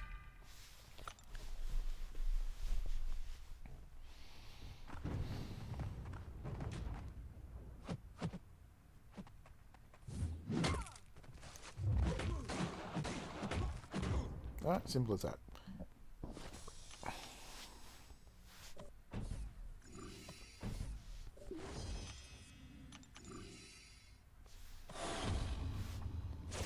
Okay, this is the last fight. I shift into the next mode. I can have a drink in between.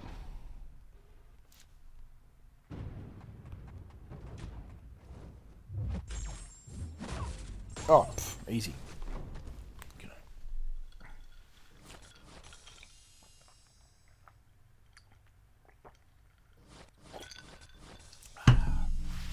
Okay.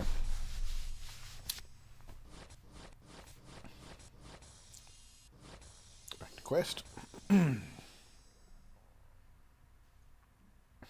Okay. Heroic Master. Here we go. And this one's a bit harder. It's not an auto fight. They're not an easy, 2 hits, they're down. They're a bit harder.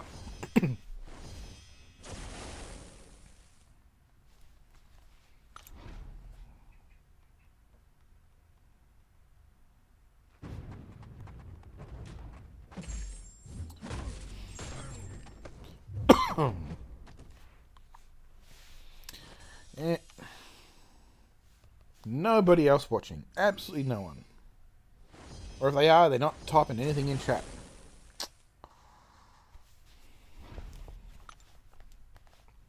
Somehow I don't think this Legends run will actually occur.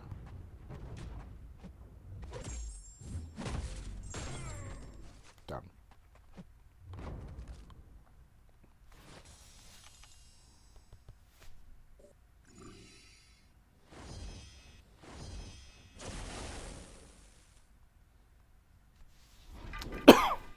Here's something interesting. It's so lagged behind that I'm already on the next fight when the previous fight starts. Right.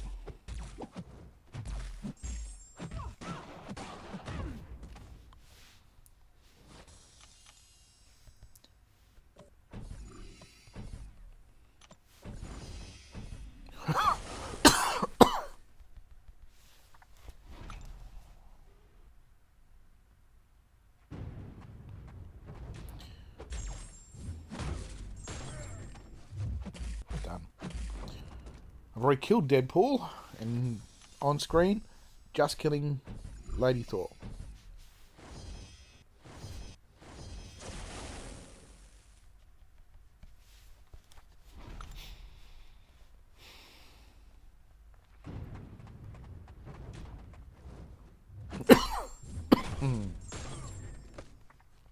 What I haven't been able to find in the streaming settings, as opposed to upload settings, because when you can upload, you can set, keywords, tags, etc.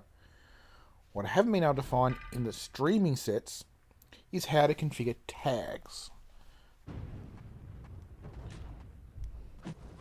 It'd be nice if I could actually... There we go. He's dead. If I could put tags on this when I was live streaming, so people could join in when they do a search and say MCOC live stream. Ooh, one's happening right now.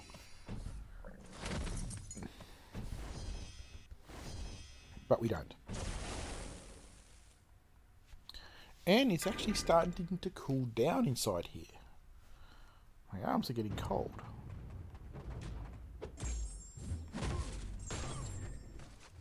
Okay. And done. Alright, I've just taken down the hood.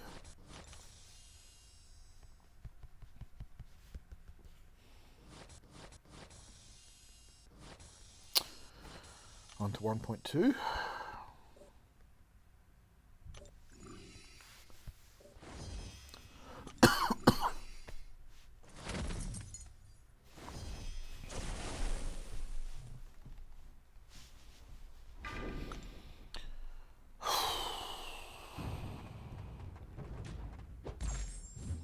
And he's done.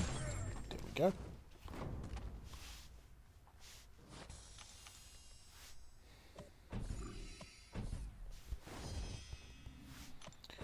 And I'll put on a boost or two when I get to, let's say, Act 1.2.1 or 2.2.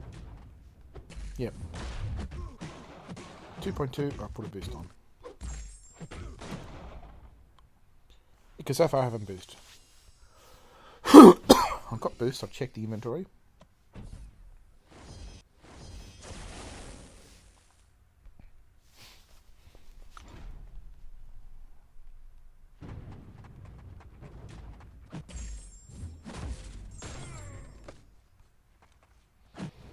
Done and done. Ronan's down. Ant-Man's up.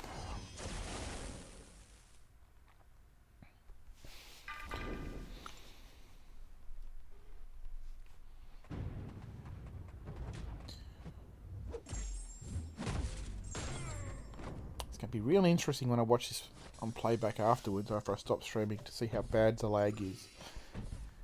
Because I've got to fix the audio lag.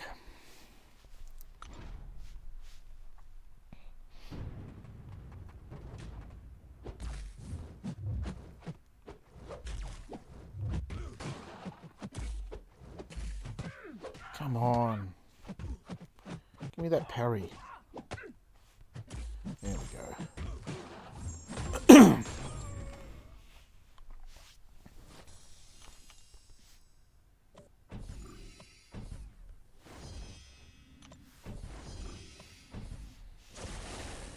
Alrighty. Domino. This one's Red Hulk, isn't it? Which means I can't use Domino, it has to be Nick Fury.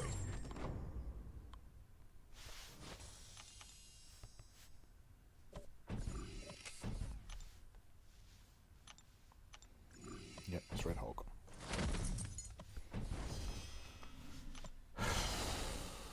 Domino. Nick Fury for next.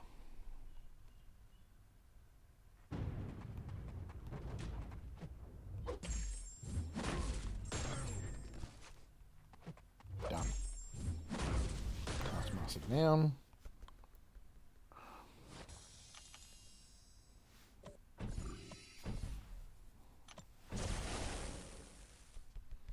Nick Fury for the bleeds.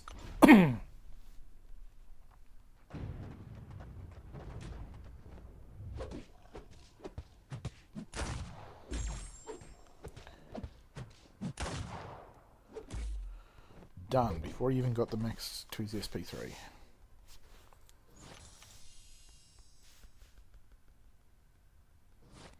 Come on, play next.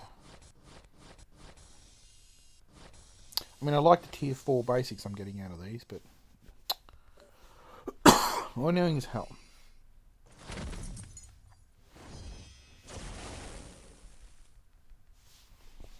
Okay, so now we're at only 3 times the...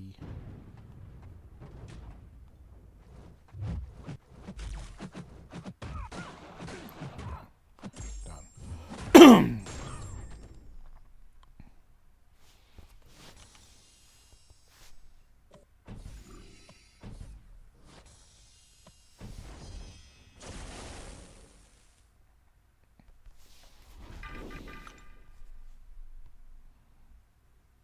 Now, Doc Strange, he's actually an interesting character. I mean, yes, he was nerfed. He was hit with a big nerf bat.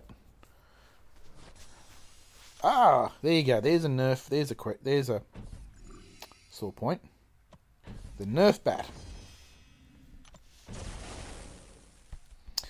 They used the nerf bat on Wanda way back in 12.0 patch 2 years ago.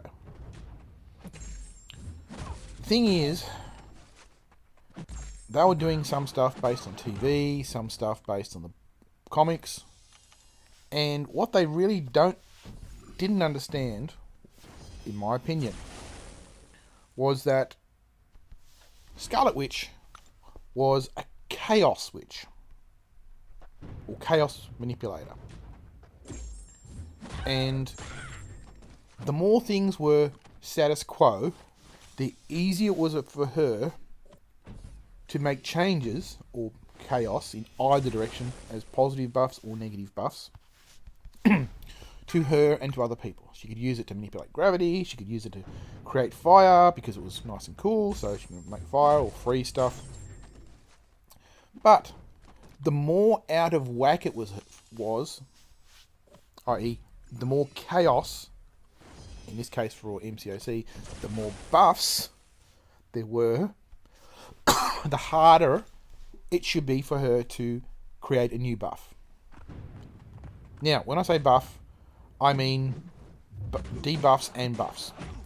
So if there's like 3 buffs and 3 debuffs in total across the entire her and the opponent, then things are in status quo because they even out. Even if she put a debuff on herself.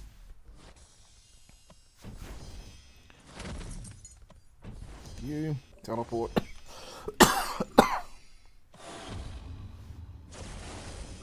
Alright. So they could change Scarlet Witch and make her self-limiting. Right? She needs a higher sig level. The higher the sig level, the right. So for every imbalance, there would be for a buff. Like if there was like 3 extra buffs on her, and not enough buffs or debuffs on the opponent.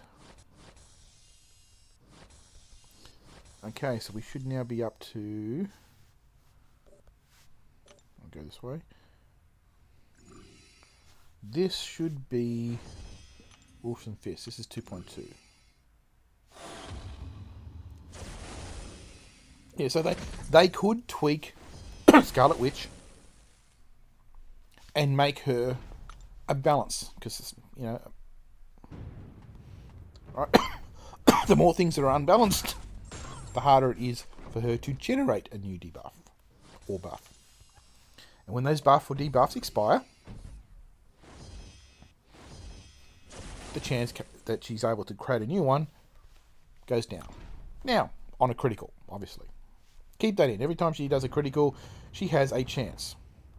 So, let's make the base chance that she can never go down below 25%. She's got a 1 in 4 chance to create a buff or debuff on the opponent. Right? 1 in 4 of the random pool of the buffs that she can put on people. So, let's say 25%. Now, let's do that in reverse. Let's make it, if she's at max sig level, or let's answer this, no sig level. Alright, 25% base chance. So, the sig level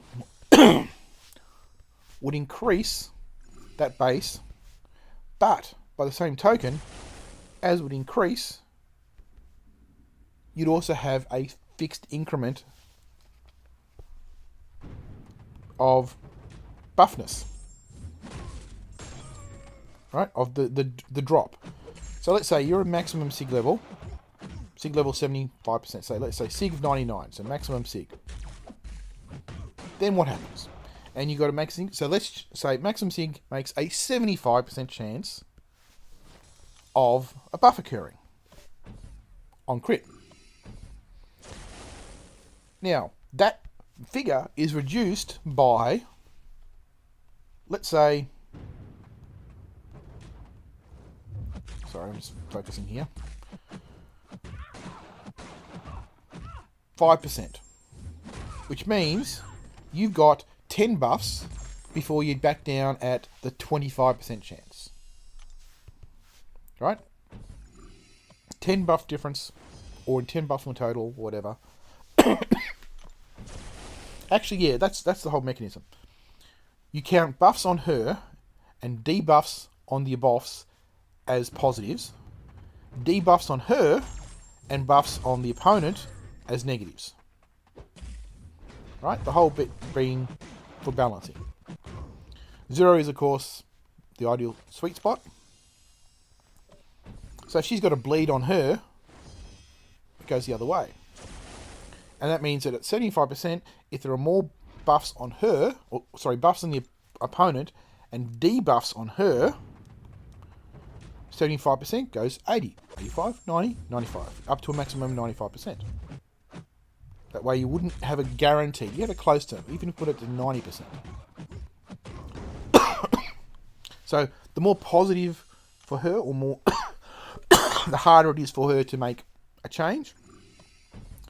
The more negative for her, the easier it is to make a change.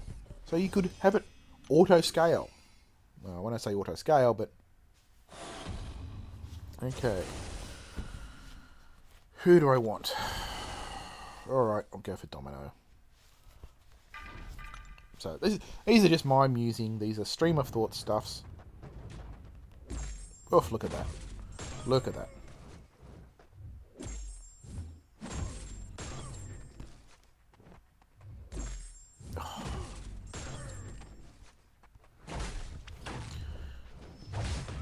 Okay, done. Okay, so now I'm going to put a bonus on, a boost, at the start of the next one, which is the Black Widow. Come on, press the button. I don't want that offer. And this is the Black Widow. Yep, boost time. Use a boost. So let's chuck on that, because I've only got one of those. I'll save that for when it runs out. Man, I really hate these at the bottom. Okay, done. Okay, we're going north. There. Anyway, that's just different ways that they could modify. Right? Scarlet Witch, yes, is OP. But the OP can auto-scale. Self-scale. You want to, or not auto-scale, self-limit. Simple as that. It can be done and self-limiting. Now, I don't know the figures they should use. I just put ones out of the head. But there should be a minimum chance to apply a buff or debuff. And there should be a maximum chance that it should generate on. So there should actually be a max. And it should auto scale. Right? Simple as that.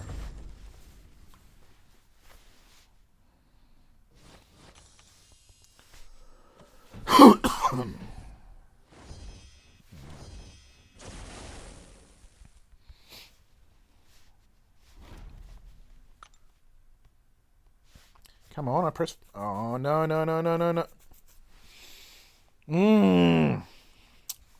There we go.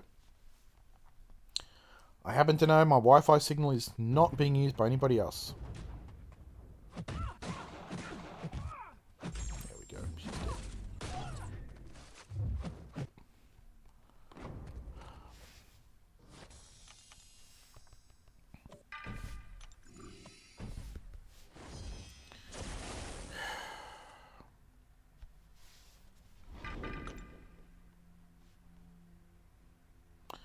So it's been 2 hours now.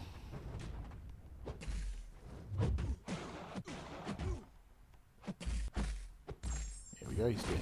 It's been 2 hours since we started the actual Legends run. Well, just under 2 hours. 2 hours, like 1 hour and 57 minutes.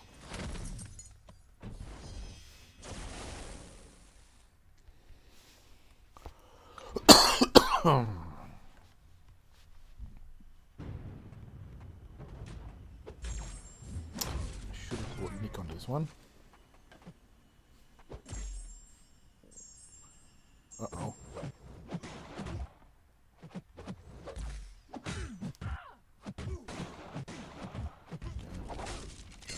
Uh-oh. Uh-oh. My Deadpool sliding back behind me.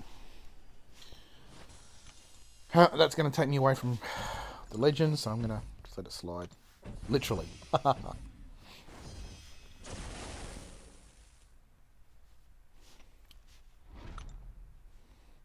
And yes, I'll show off the Deadpool head at the end of the run. Done. Right, so...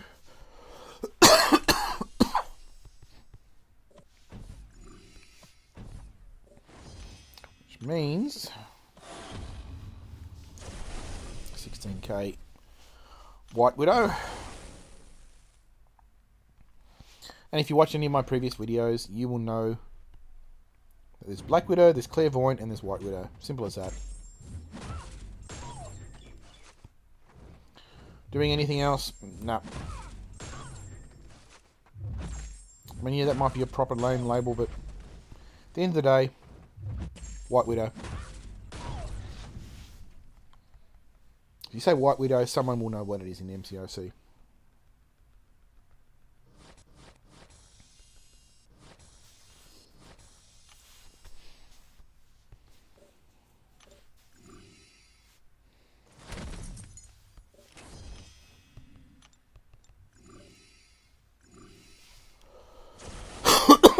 No, I don't want Nick Fury. Okay, I want to parry. And...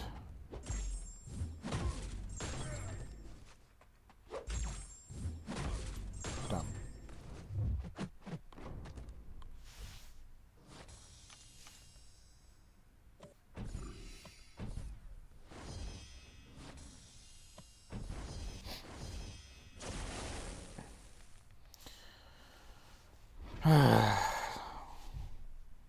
Yeah, there's only so much stream of conscious thought you can ramble on and... oh, that was a nice...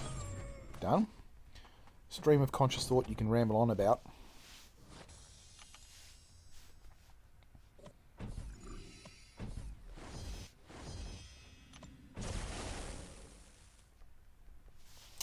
But this is a good test for my Abyss of Legends run.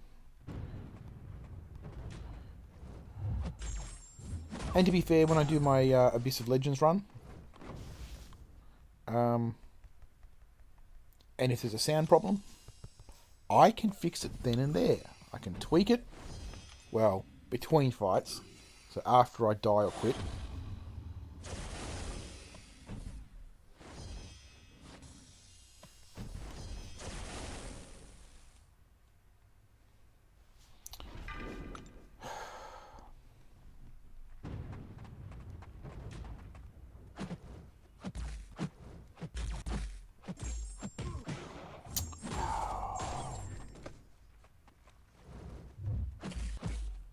Here we go.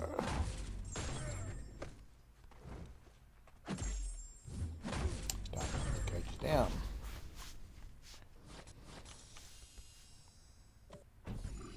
Yeah, see, there you go. Namor and Sunspot are the two mutants I don't have as 5 or 6 stars. Would I take him to max?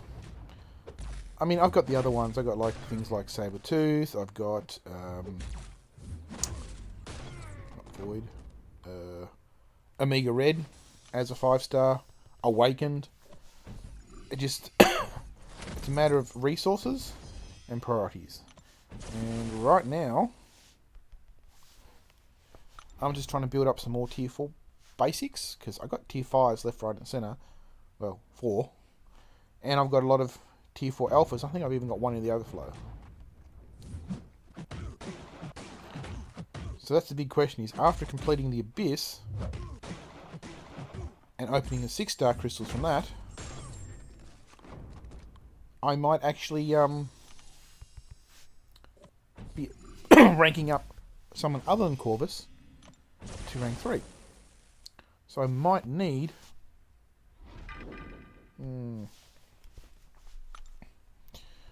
Alright, now... sorry. I can't remember...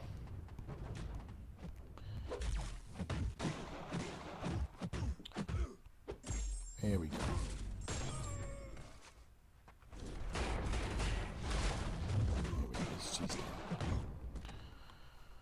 Alright, 6 more of these fights.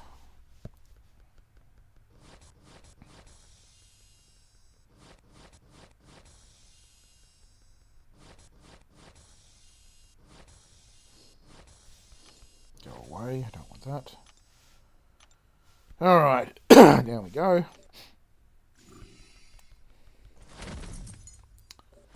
Yeah, still no one else has joined. It's now just over 2 hours. 2 hours and 3 minutes. 1 hour, sorry. No, 2 hours and 3 minutes.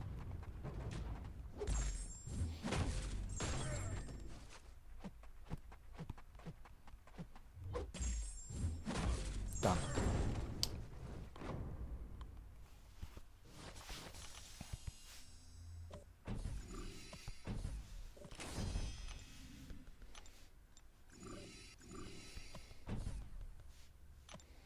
Okay.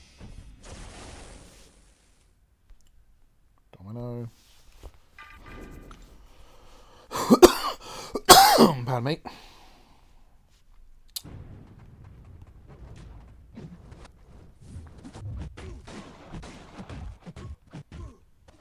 Done.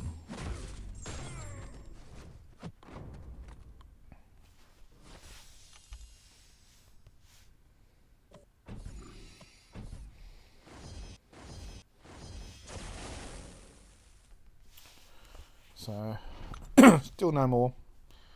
Still no one's joined.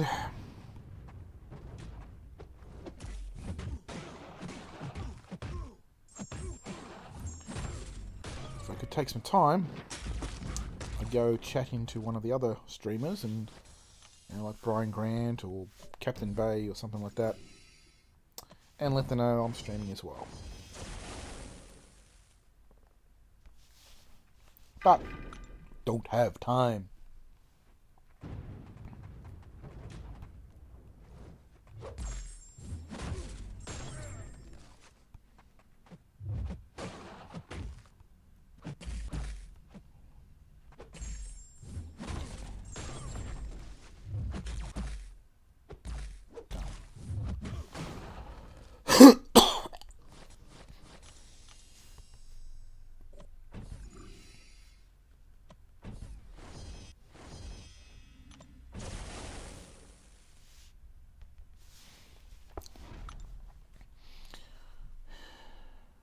See, the Domino Trilogy versus Rogue is actually probably the better matchup,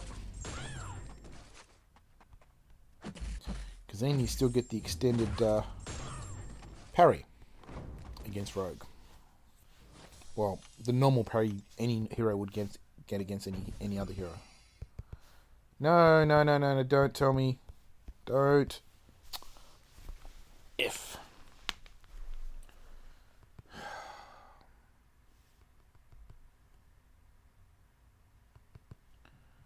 Okay. That's twice now we've had network issues.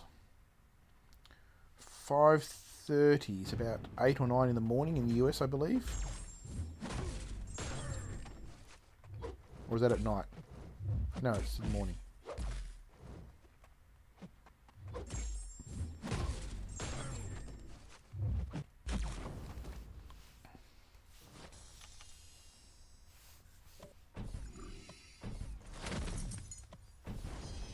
Teleport.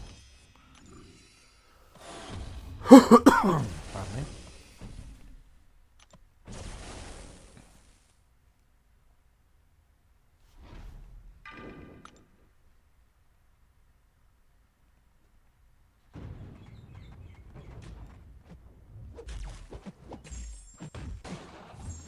Ooh, 2.8 build.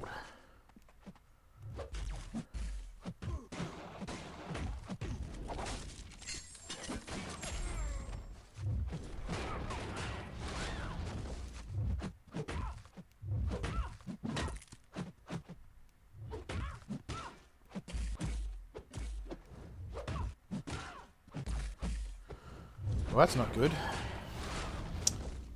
Double loss. Oof. That's going to add some time to me.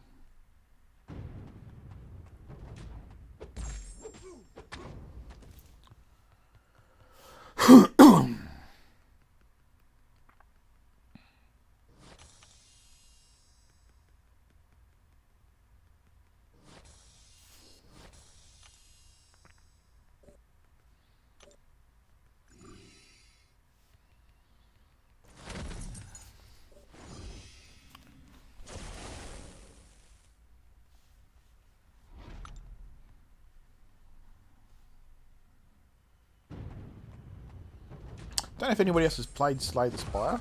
It's actually a really good game. And if you've ever played Slay the Spire, you should play the desktop, the board game, not the computer game. The board game of Marvel Legendary. The legendary board game called Marvel Legendary, which is Slay the Spire. Well, it's a deck builder, which is Slay the Spire. But it's a cooperative hero versus villain, Marvel hero versus Marvel villains deck builder, and it's absolutely fun.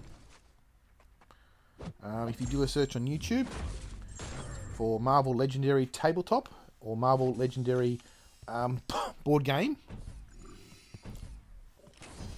you'll find some really good playthroughs from various online board gamers who do YouTube tabletop from Geek and Sundry, hosted by Will Wheaton. Very good example. But you also have another example of legendary on Board Game Geek. Really good as well.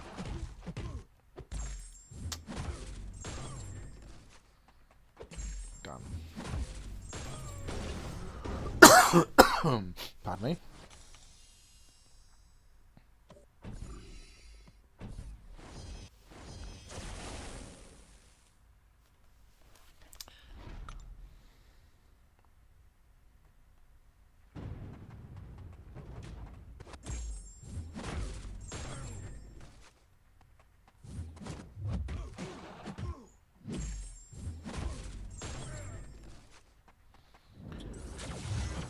All right.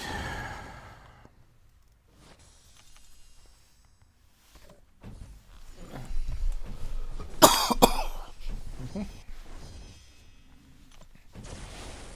sorry, I'm just getting up here.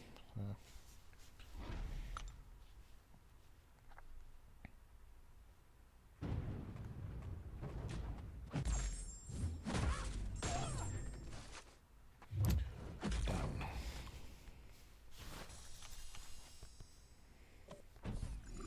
Come on, move.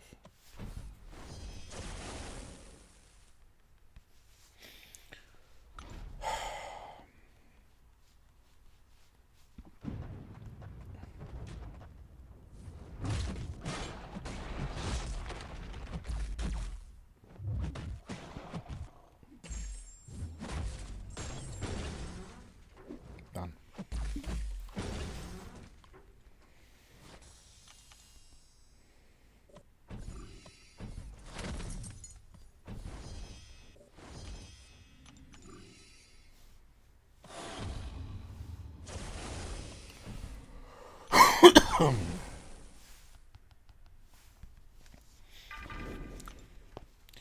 Alright, I'm up to Red Guardian.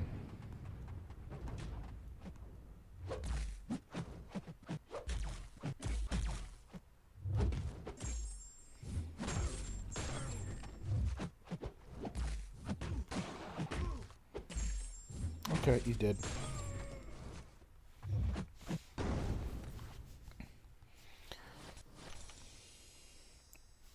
Actually, that's actually a good thing. Red Guardian fight is an interesting fight. When I say interesting, and the mechanic, is that a lot of players, me included, when you're trying to bait out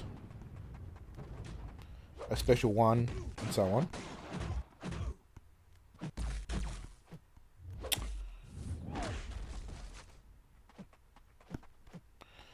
sorry, have to focus on this. And he's down. When a character is trying to bait out a special one, etc., or two, you usually dash back, get out of range, because of what's about to come. Right?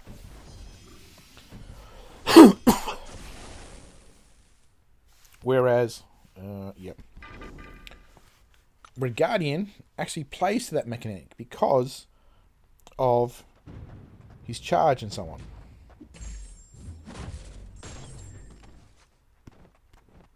Done. So ideally, you want to bait stuff out, get them to do an attack, a charge, and do an intercept. Red Guardian plays against the mechanic. Red Guardian needs you to be up close and personal and block locally, not as blocking a ranged attack.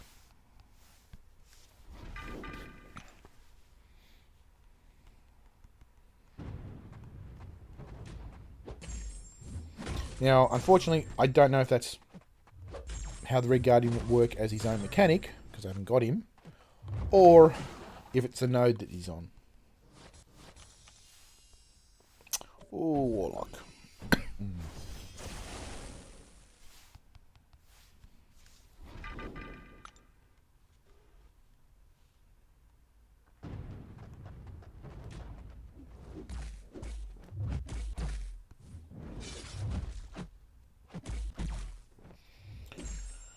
Warlock's so fun to play.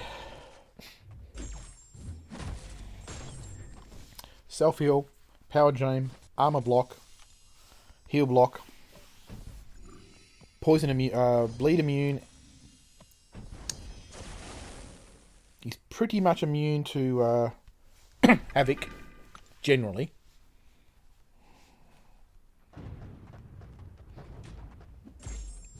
Don't know if he's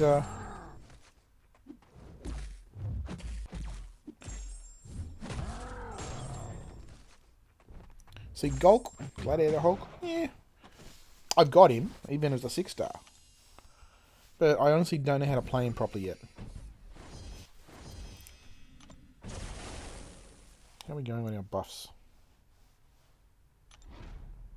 9 more minutes, cool.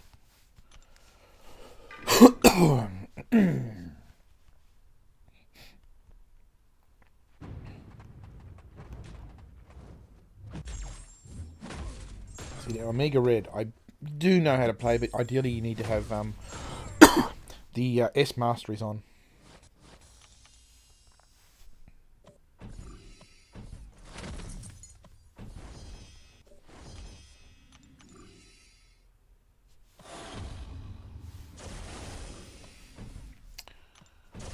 Okay, let's have a look. Don't know it is.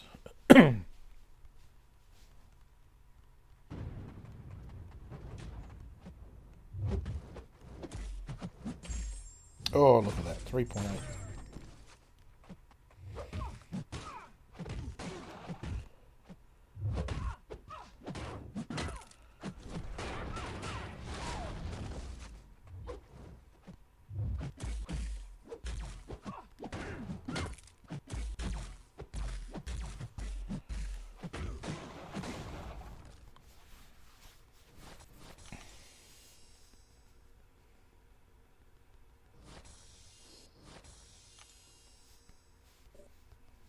So 3 more lanes here before I go back to level 1.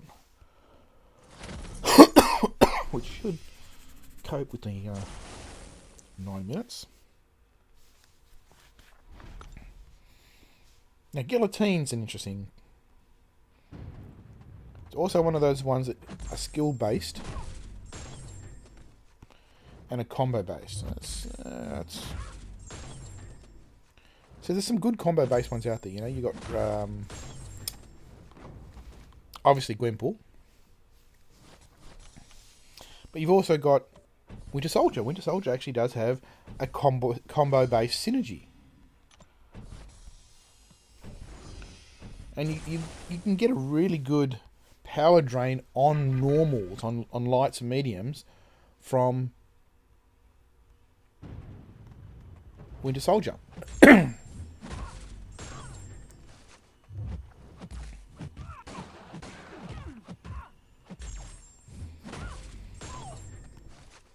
See, what I've got a problem with is I don't know if the Winter Soldier mechanic is based off a fixed figure that is not related to ability accuracy and therefore not reduced by ability accuracy reducing debuffs,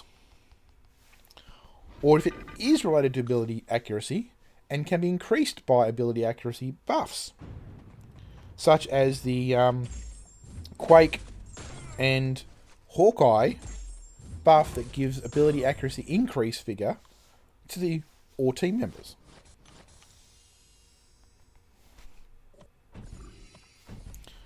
Because if you were talking that, because the Winter Soldier base buff is 15%, I think, for chance of drain power.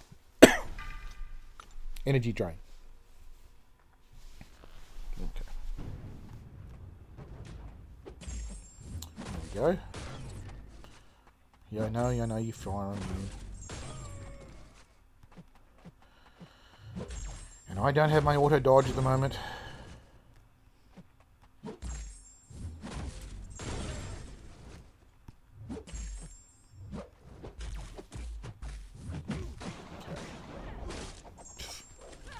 $22k in total, 10 and 12.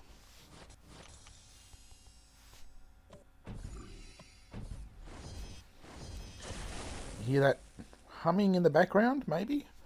That's my laptop. Now it's either the fans or the hard drive. I'm hoping it's not the hard drive.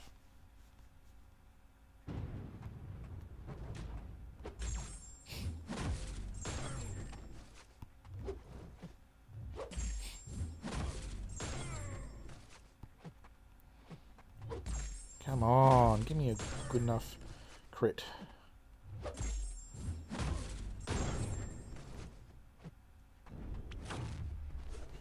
we go. That's what I have to learn before Abyss. How to play both Human Torch properly. I think I know how to play him. And Red Hawk. And how to play Doctor Doom properly.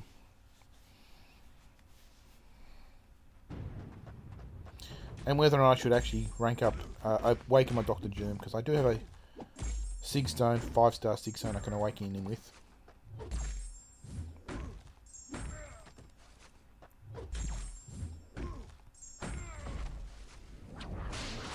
Okay.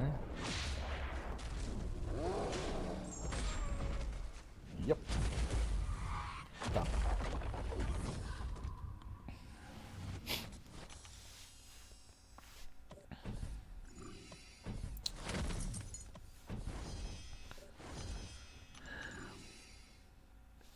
Because I know a lot of people have done it without awakening their Doctor Doom. But some people have said it's better to awaken if you got him. Okay.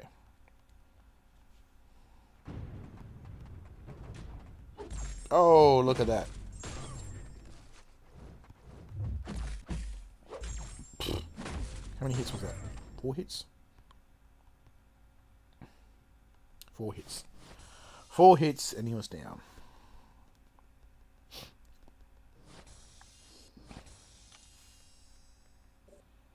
Two more lanes here.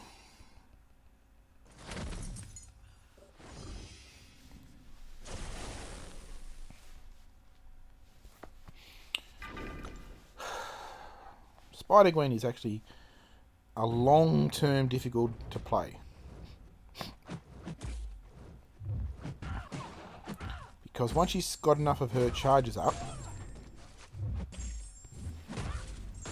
which I don't know how you can actually get down, she pretty much auto-evades everything. So basically you've got to come in with either an OP couple of hit kills, like I just did, or you have to bring in someone who is an anti-dodge Iceman, or Invisible Woman, Karnak, Heimdall, Emma Frost. Anyone who can shut off dodge. Okay.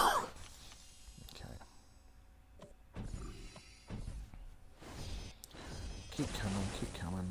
What are we up to? Come on. We've got 2 hours. 2.5 hours so far.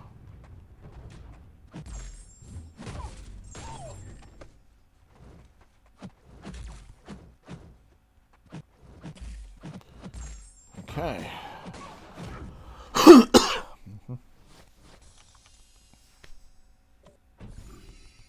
Come on, move. And look, if I get one, great. If I don't get a legend badge, it happens.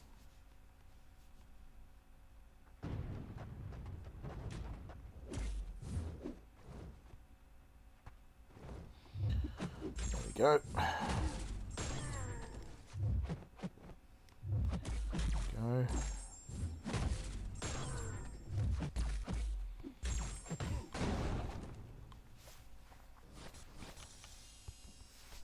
No, I am not using an auto player or anything like that. I'm not cheating. I'm playing this all by myself. Okay.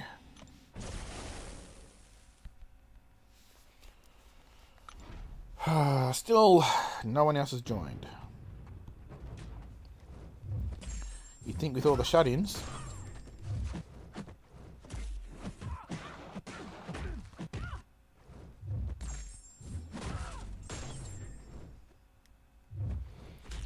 with everybody staying at home, people will be looking for live streams. And it's cold here in Melbourne. It's down 11 degrees Celsius. Yep.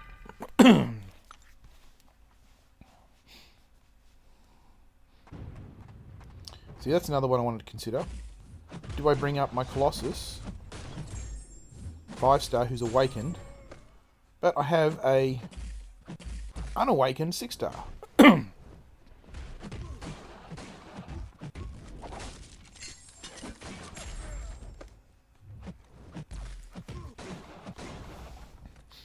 See, there's another one who's meant to be, you know, OP now, Colossus. Well, he may be, but I don't know how to use him, so... Skip. Okay, Red Guardian, Domino. One more Red Guardian fight after this. There we go.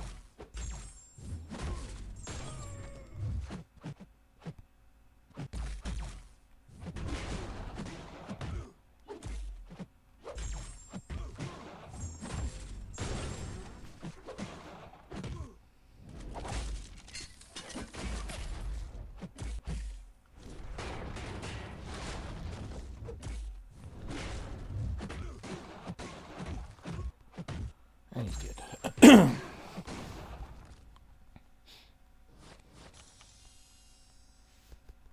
Come on, press replay, damn it, replay.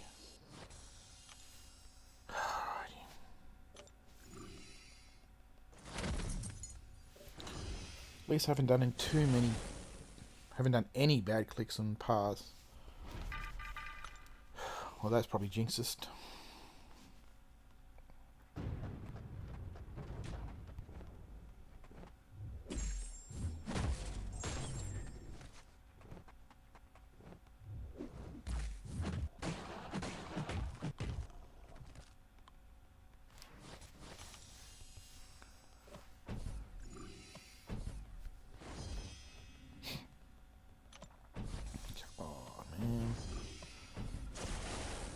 No.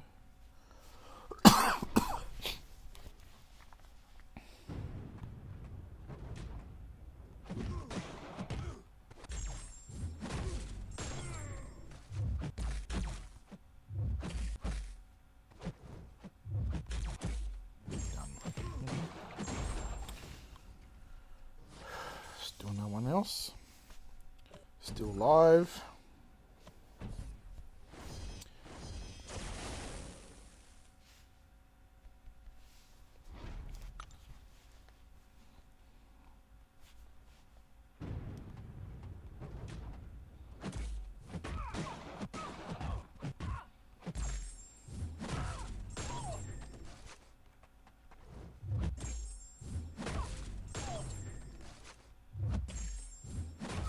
Okay, she's dead.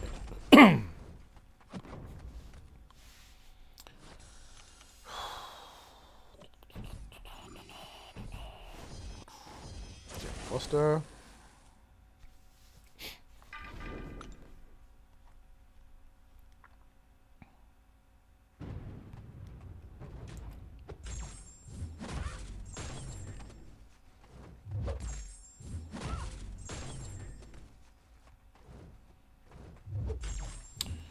All right, go for Jane Foster.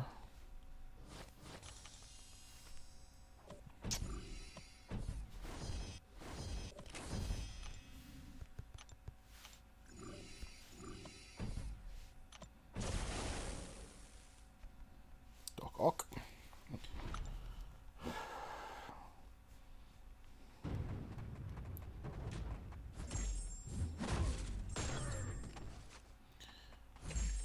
So there's another good character you could take from the comics quite easily, is Superior Spider-Man. We've got Symbiote Spider-Man, we've got all those other ones, but Superior Spider-Man, who is the Spider-Man body and powers, modified clone of Spider-Man with the spider powers, with Doc Ock's brain in it.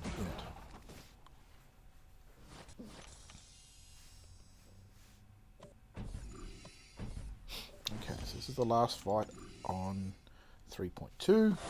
We go back to 1.1 and start all over again.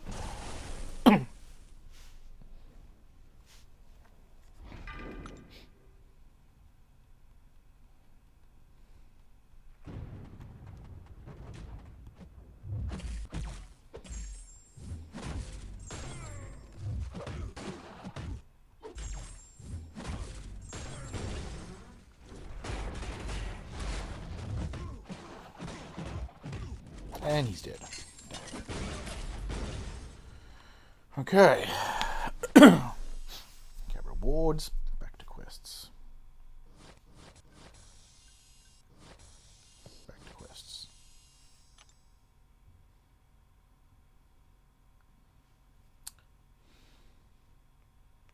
Okay. Master 3.2. Start from there. And we're going on the buffs. Yep. 24 minutes left. Okay. And 2.5 hours exactly. Okay.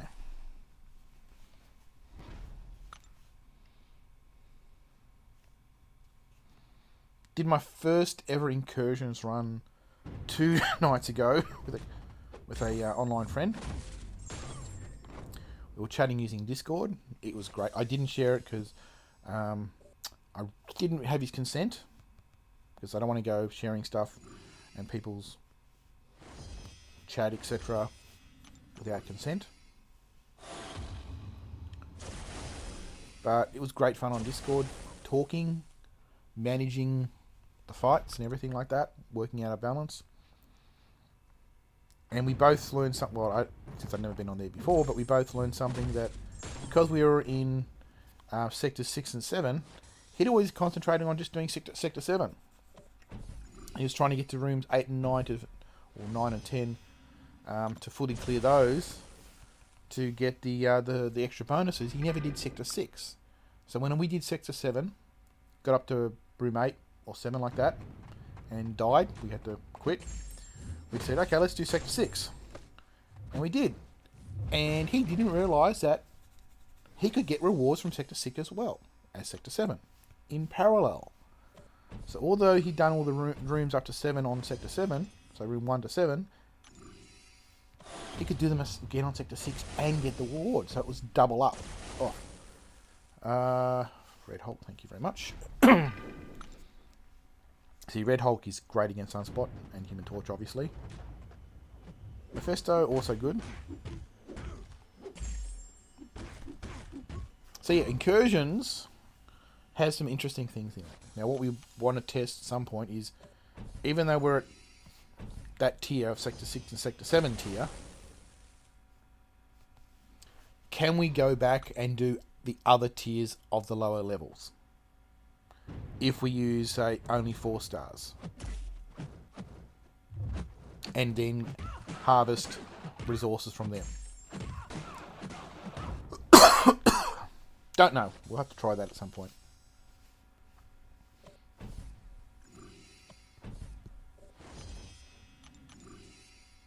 Okay.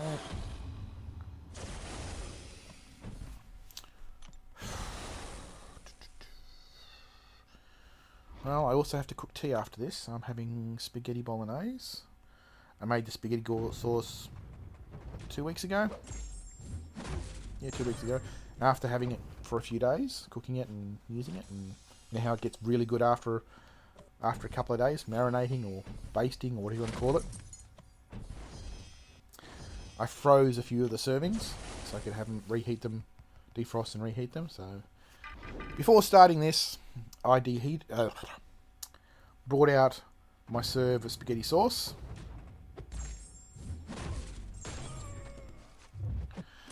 Put it on a plate because it's in its container, plastic bowl, and letting it defrost at room temperature. The beauty about that is it's probably only going to because I put it in a plastic container that is a cone shape rather than square. It'll defrost on the outside. So that means I can just tip it in as is into the pot. And then start low flame, very low flame. I'm running on gas. Right? On a low flame, start heating it up. And that way I don't have to break the container. I can wash it and reuse it for future storage.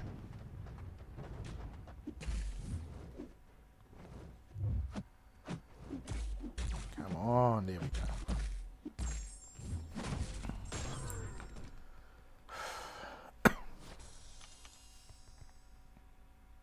I swear they've done something to parry. No, there we go. There's the connection.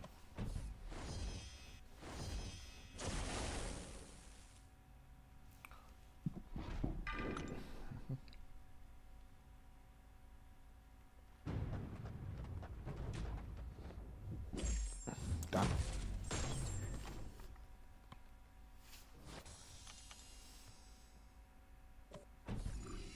Would I want MCOC to come to the desktop? Absolutely not. Because the controls would have to change. The mechanism, matchmaking, would have to change. And the whole gameplay would change. And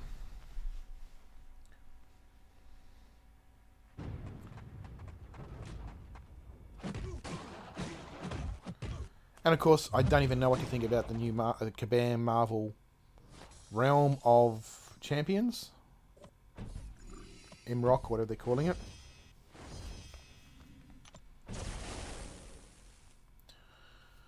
Because I don't know how that's going to work. I honestly don't know how that's going to work. There we go. Done.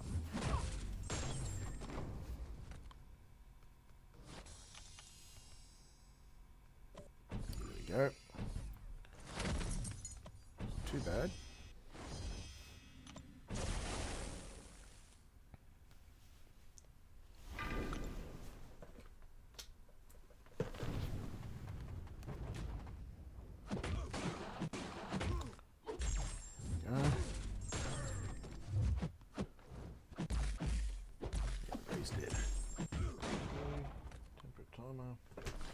Sorry, just reaching down the side there because I have an electric throw rug. And come on, press play next. Play. And I was just turning it on so I can wrap it around myself and get some warmth. Because it's starting to chill down here.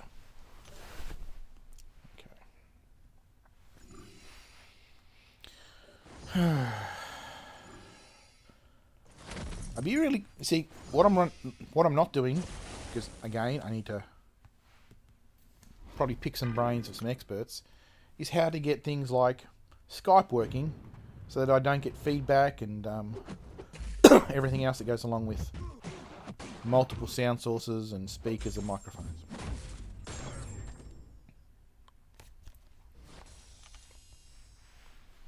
So yeah.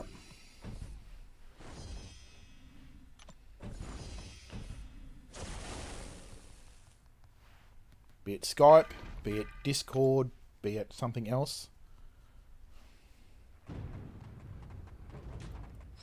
Because what I've got is the audio is coming from the iPad to the receiving software on the PC,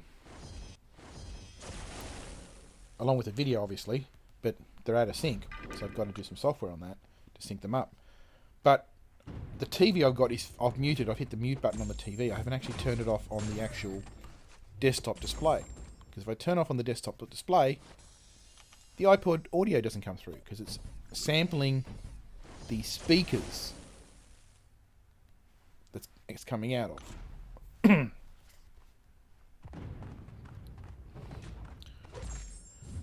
so if I put Skype running, it'll come out of the same speakers. And that's all good and well for you to hear and streaming to there, because but then it'll be A, out of sync, and B, problematic in that I couldn't hear it because I got it muted. If I turn it and unmute it, then my microphone will pick it up and you'll get a sort of like an echo reverb effect.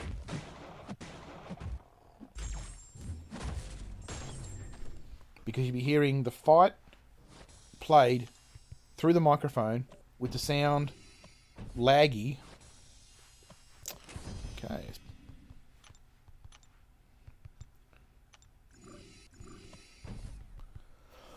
With the sound laggy on the other one, so it's just like a stutter effect.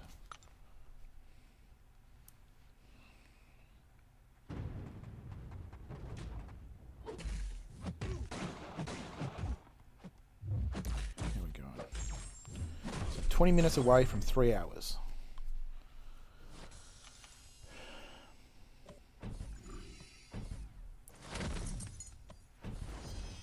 Okay.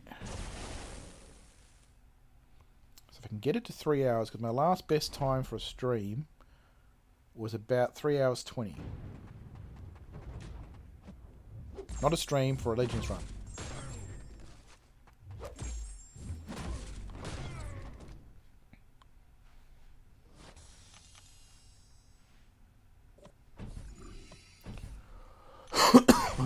Fury? Yep, go.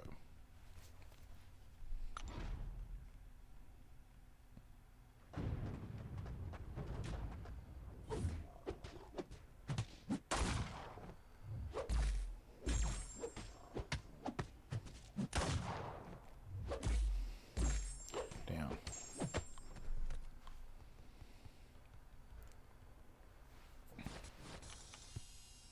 Come on, press the replay button, damn you.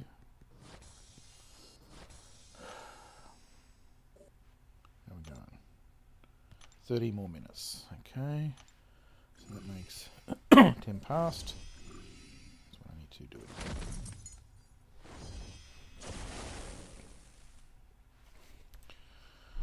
And still no one else.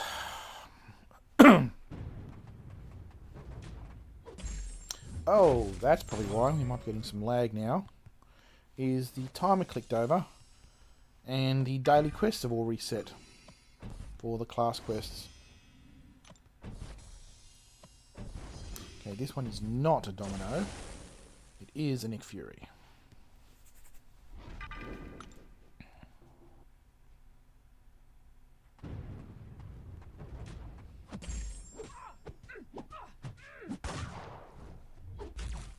Dead.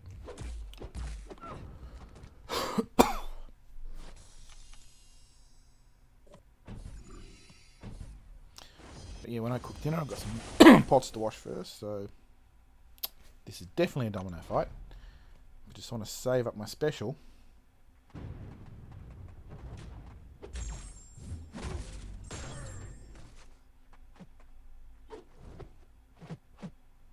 So much for saving up my special.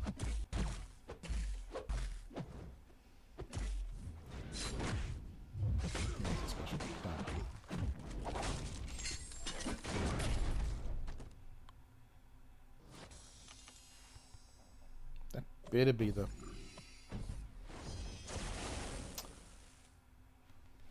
Better be the fans.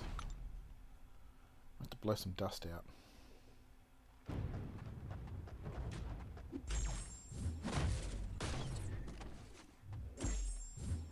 And Groot's down. Okay, Groot.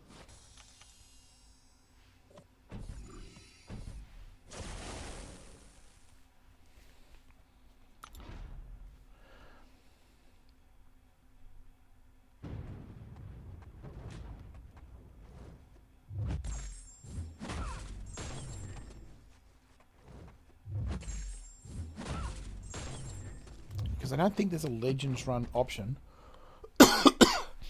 Sorry. I don't think there's a Legend run option for uncollected.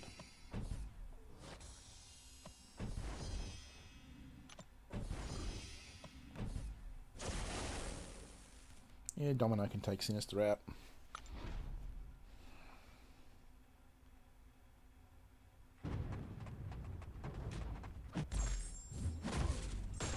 Like that. One hit kill for Sinister.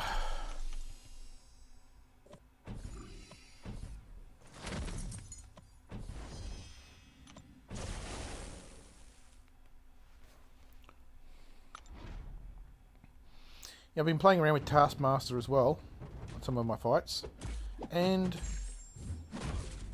after watching a few videos on how to use him, he's actually very good.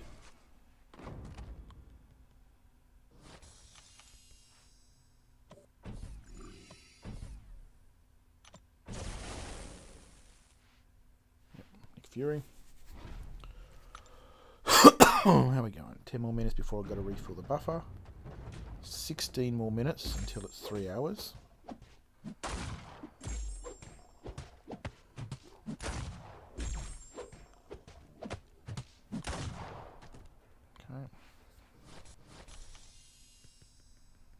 Which means I've got 3 more chapters after this to go. 3 more, yeah, sub-chapters. How are we going? I'm going to go up there.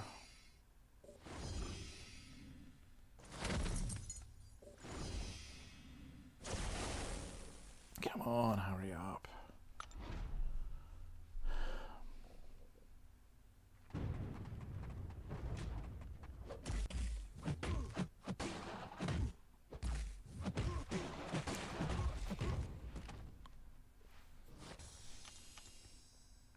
I'm just glad there's not that many occurrences of the OG Spider-Man, because I really don't like fighting him, and I especially don't like his SP1. I still cannot dodge all of his shots.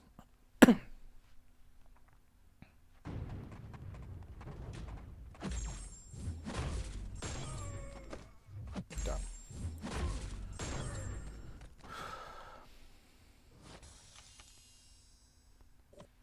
Come on. Mordo. Red Hulk.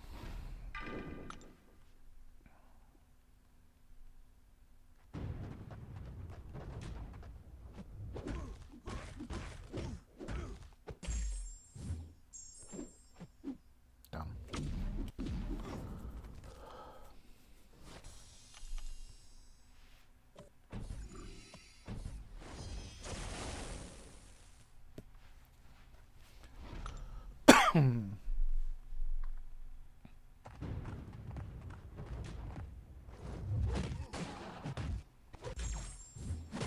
Yeah, I also got the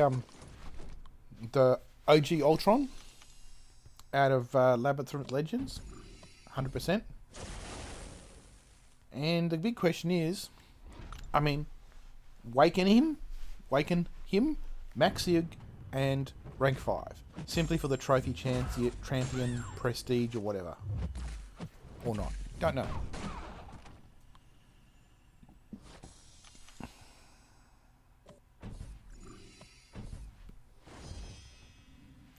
Okay, here we go. We've got 13 minutes to 3 hours. That's 30 minutes to 3 hours of the Legends attempt. Now I've got 3 chapters left to go after this one, after these 2 fights. Which means I've got probably about 15 lanes, 15 minutes. Oh, it's going to be close.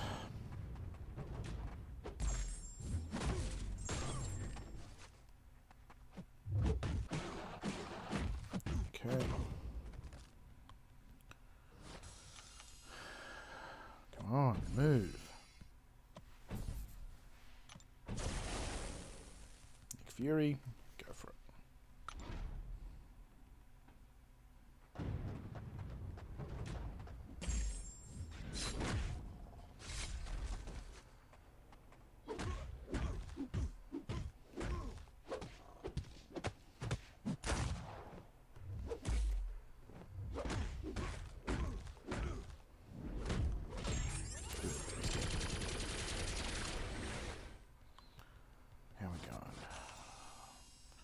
Oh man, I gotta press. Wait for the rewards. Oh man. Alright, let's go that way. Okay, so 4 lanes here. 5 lanes and 5 lanes. So you talk about a minute and a half per lane.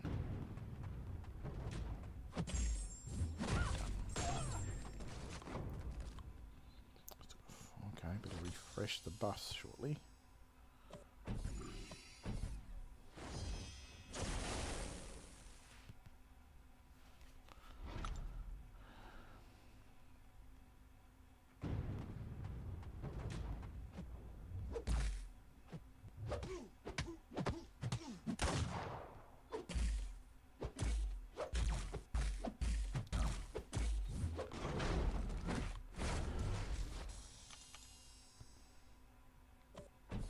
Oh, move. I pressed the...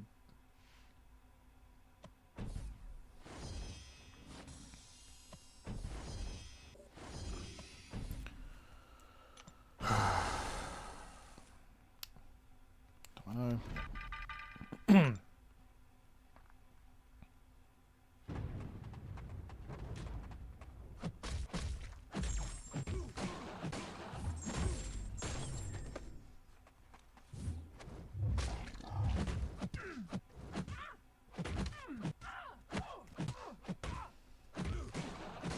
Done.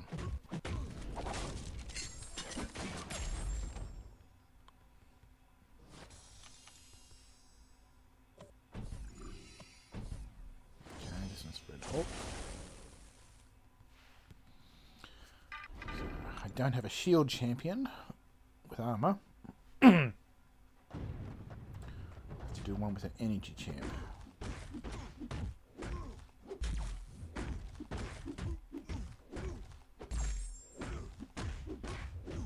Okay.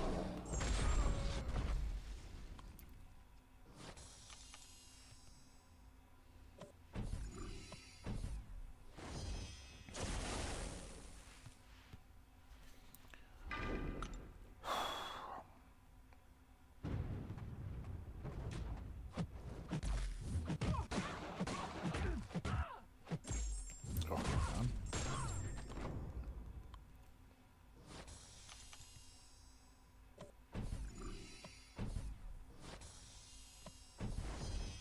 Let's go for you, Mysterio.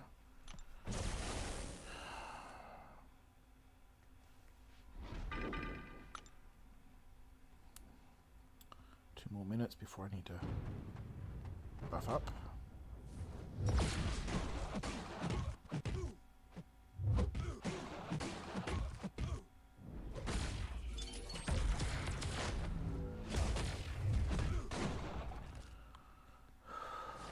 Although if I do it now, I will actually. Yes, I'll buff boost. You 15 minutes for half an hour. 15%, sorry. And replace. Okay, go.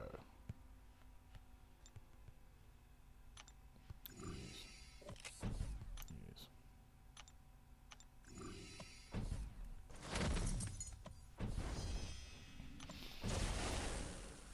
Okay.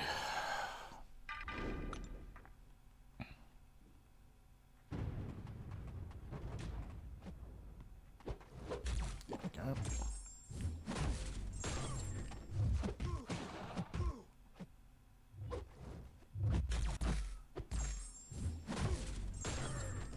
And he's down. So 3 more lanes here.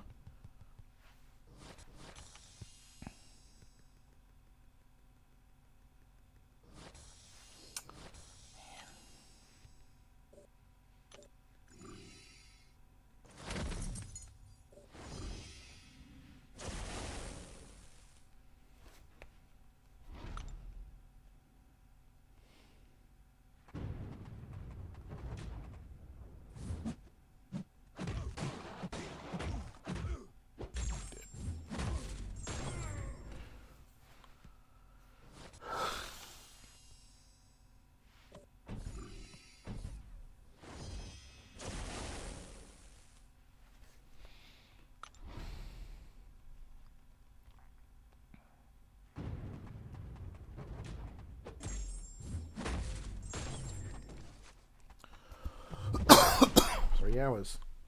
Not yet, another 6 minutes. Just want a drink.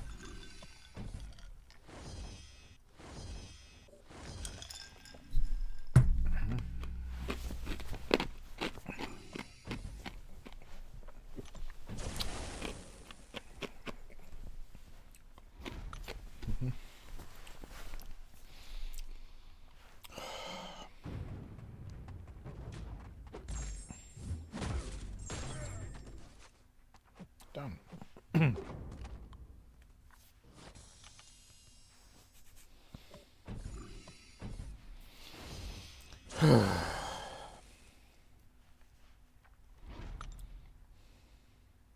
You know, it would be an interesting Legends run is least number of hits. Total hits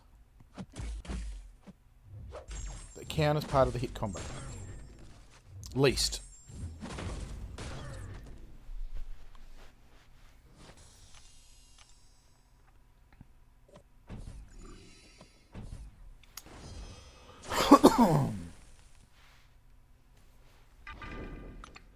Because then you have people who are Quake champions who would like to do 2 hits. Right? Or Void players.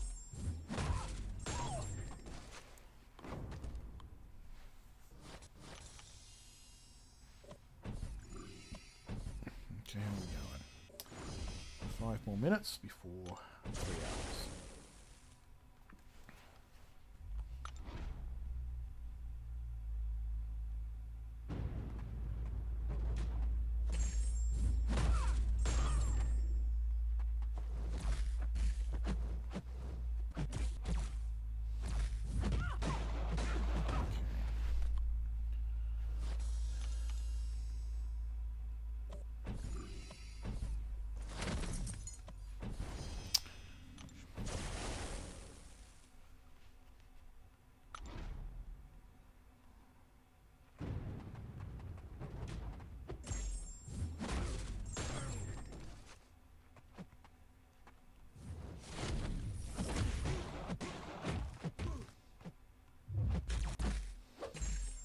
He's dead.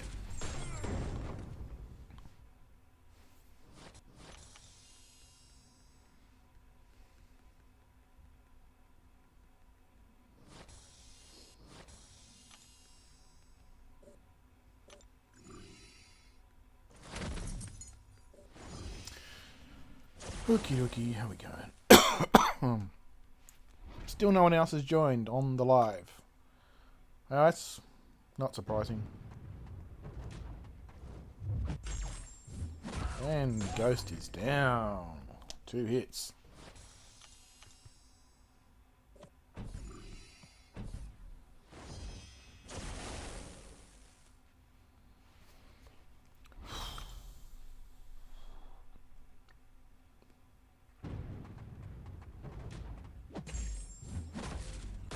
Down.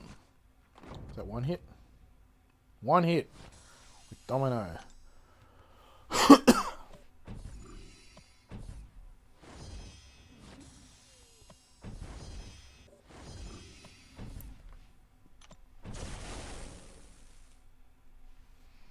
Now, if I had some time to spare, I would hop into Alliance chat. But I don't have time to spare.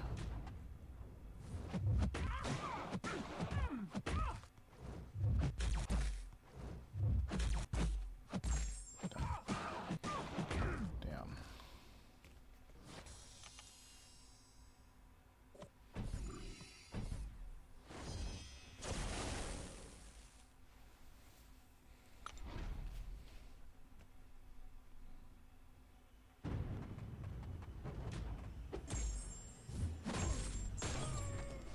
Dead.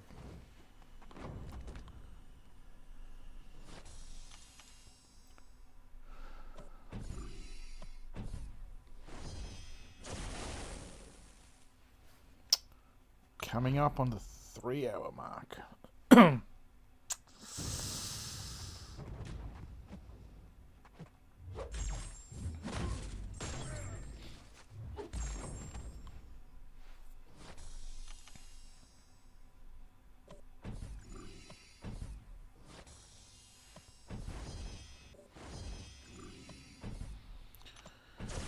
Come on, man. Hurry up.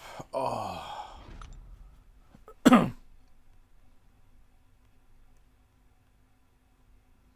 And how many fights are there? It's like 12 fights in Abyss. No, more than 12. 15 or something fights per path. That's going to be annoying.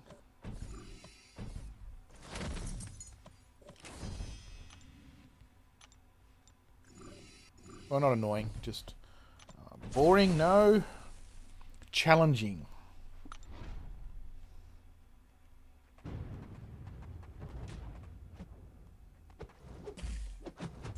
we go.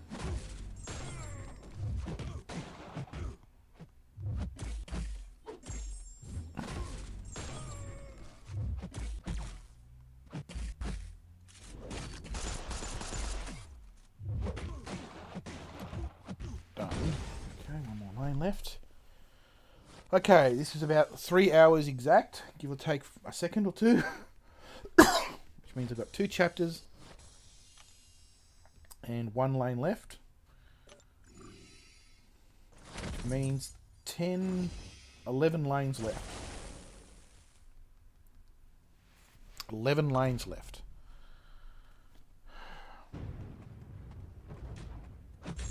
And she's dead. 11 lanes. Come on, hurry up.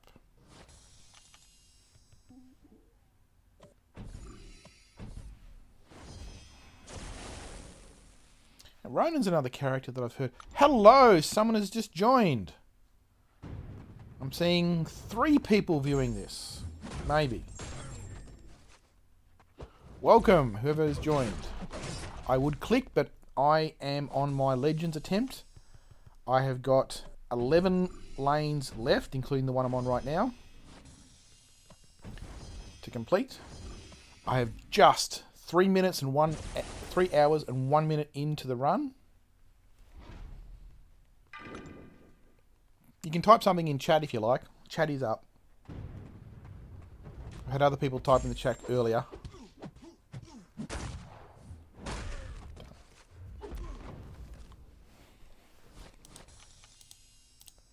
Oh, no one's continued. Okay. And the numbers went back down again. 2.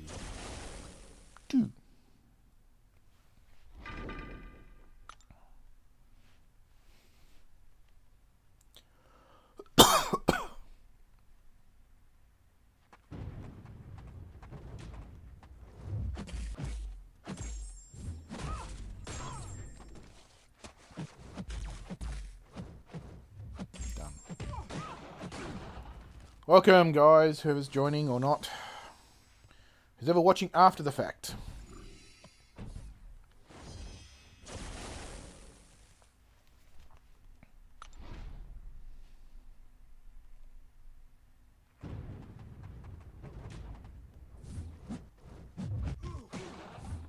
And is he dead?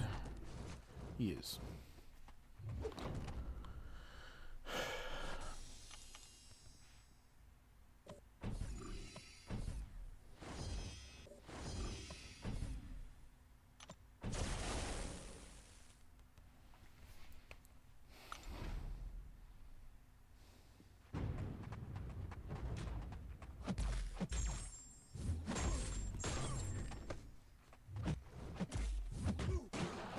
Done.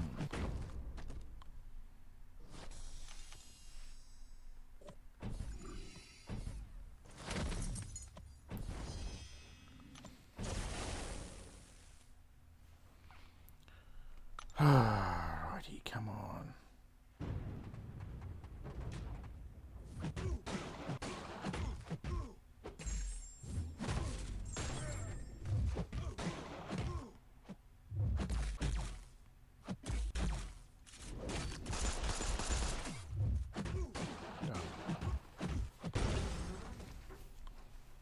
Okay, so that means next stream. Which means we're up to play next. We're up to Kingpin. We've got 4 lanes of Kingpin to do. And then 5 lanes? Yeah, 5 lanes. So we've got 9 lanes left. Okay. And we're 3 hours and 5 minutes in.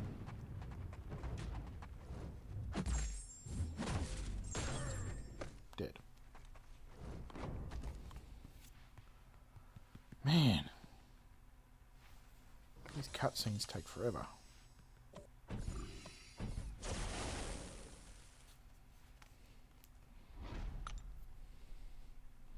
Three hours, 5 minutes.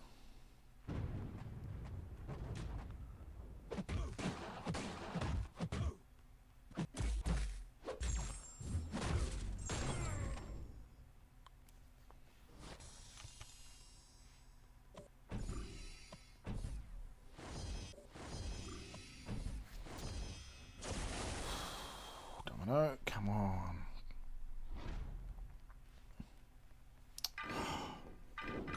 It's 10 seconds wasted. Well, 3 seconds.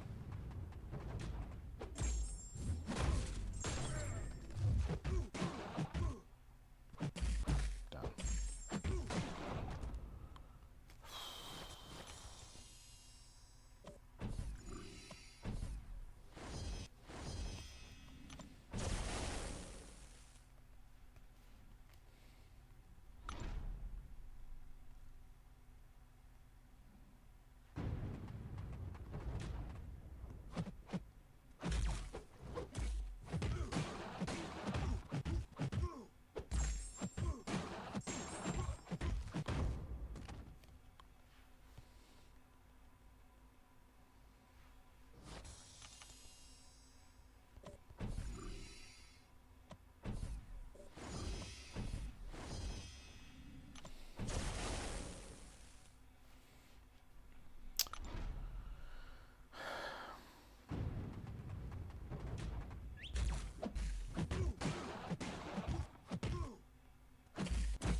And she's down.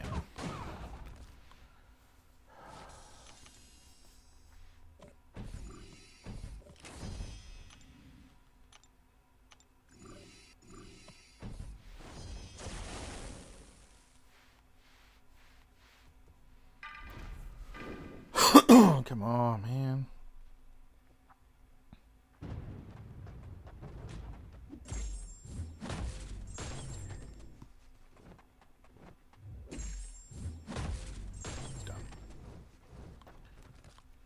Okay, keeping 3 lanes left here, and 5 lanes, or up to 8 lanes left. Ugh. Gonna be close.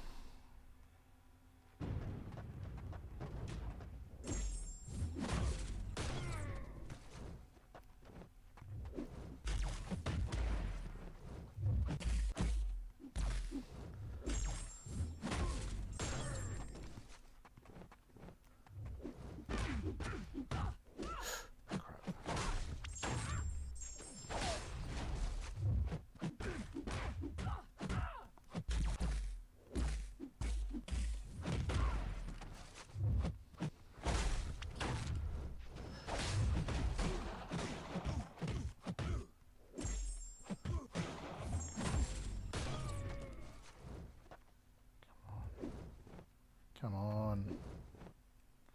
There we go.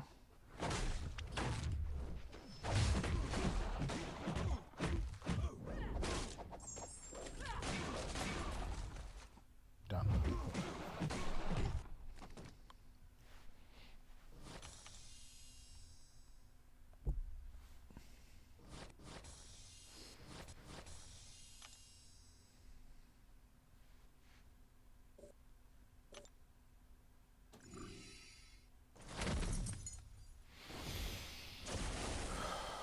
Yep, domino. 3 hours 10. I don't think we'll make 3:15.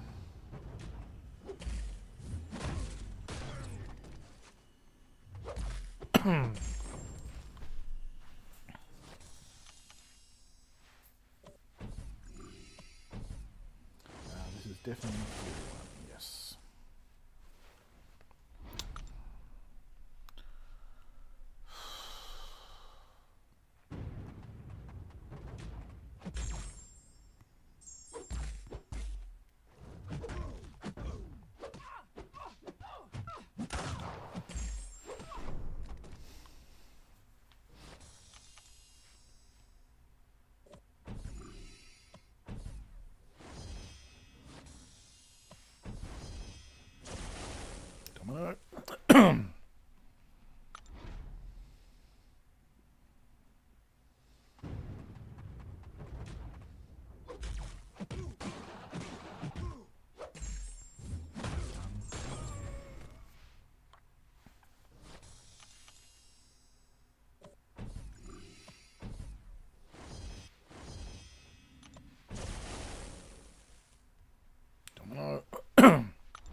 Sorry if this end of the stream is so quiet.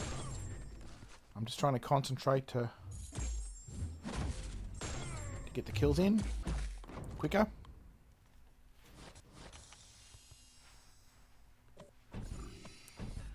Because I've got 2 lanes left here and 5 lanes on the next boss. And then that's it.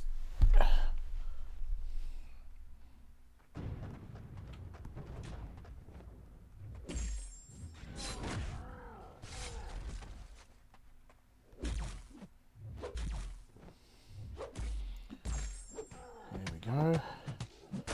Down.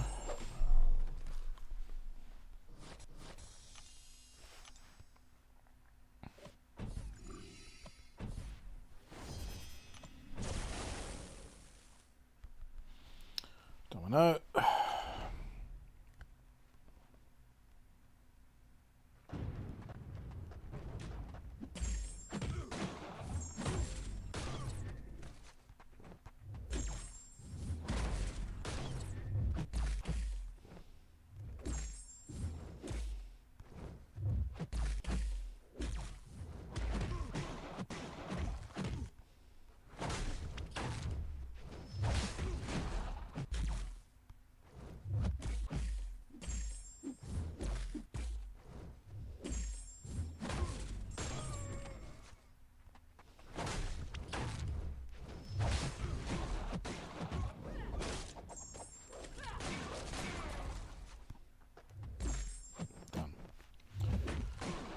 Okay.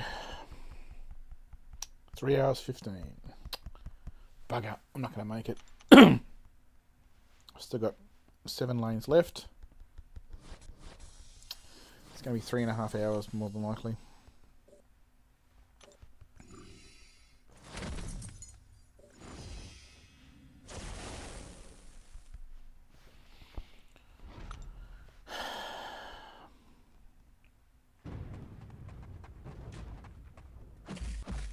And that's my big complaint. How many of the people who actually get legend runs are themselves, or they've outsourced to a third party to do it on their behalf?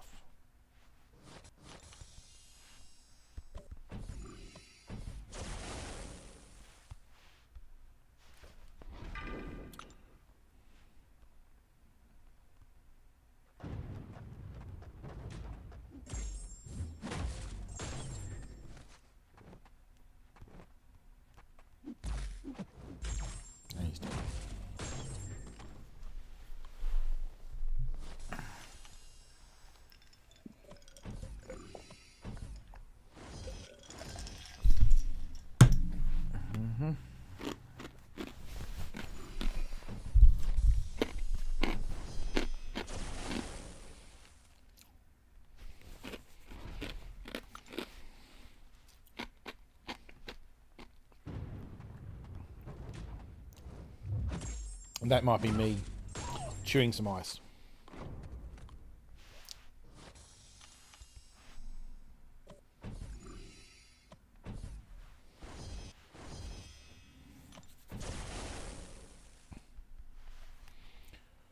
Oh, 6.5 lanes left.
come on, man.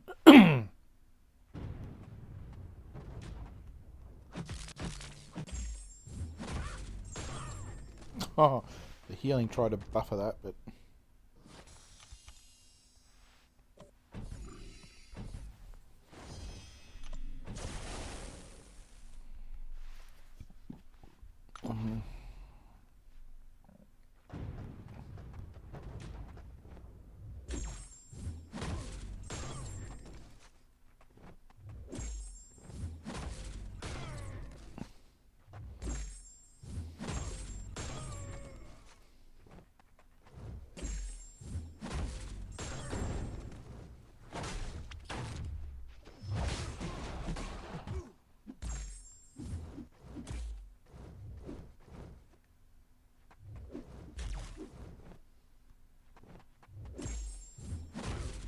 Dead. Good.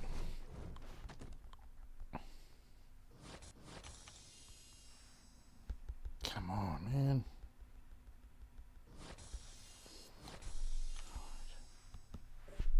Going north. Oh, wasp. Yes. My least favourite. Well...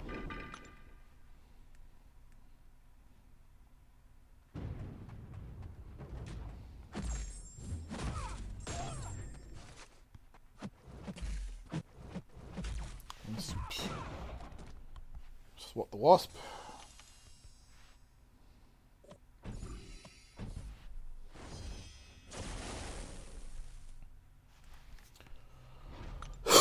I'm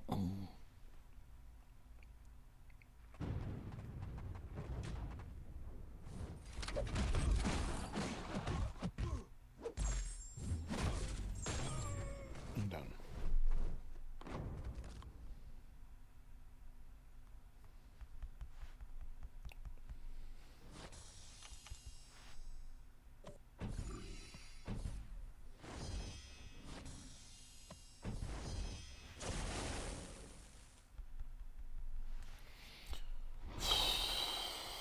Five and a half more lanes. And what time is it?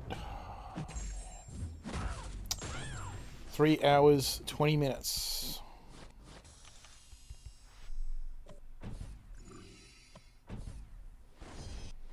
There's no way I'm getting a Legends this time. But we'll power through.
And dead.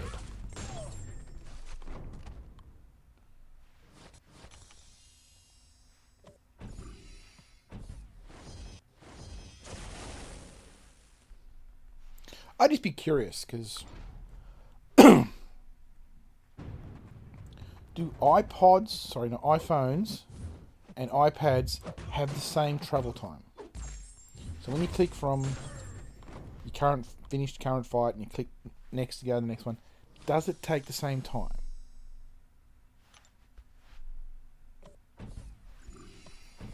Right?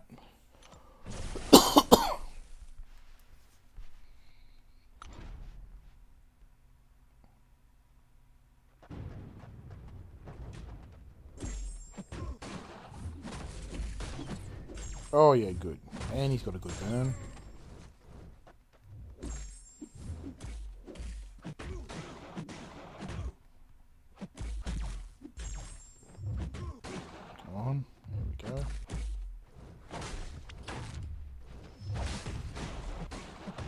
Hopefully this gets in.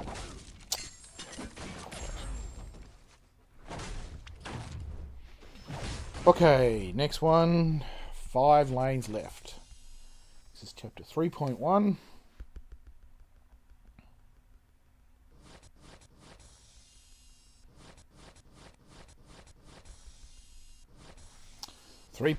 Come on. Okay, we're going north.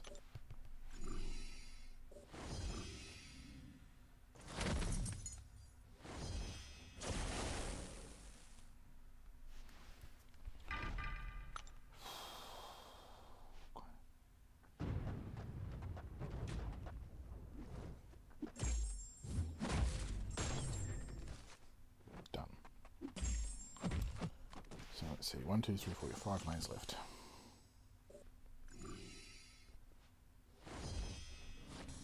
Use energy. Good. Go.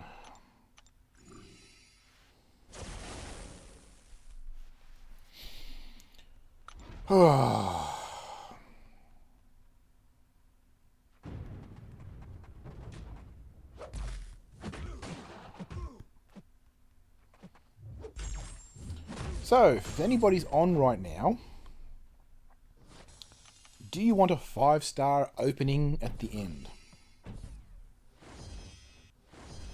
If you're on right now, while you're watching this, in live chat, and you want me to do a 5-star opening at the end of this, speak now.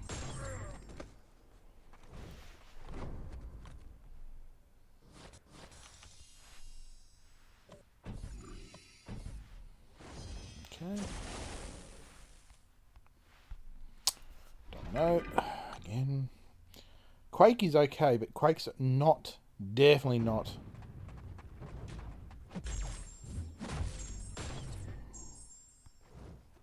Not the one you use for this, because Quake's a long game player. Because you want to get her charges up, which takes a fixed amount of time.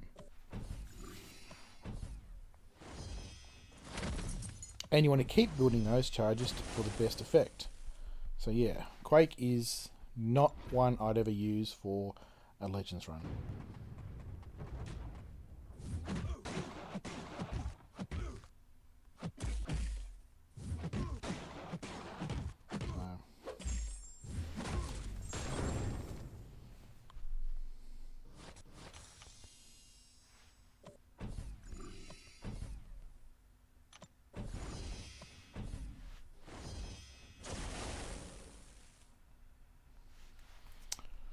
And Spider going again. How are we going up here? We're coming up to 3 hours 20 minutes. 25 minutes, sorry.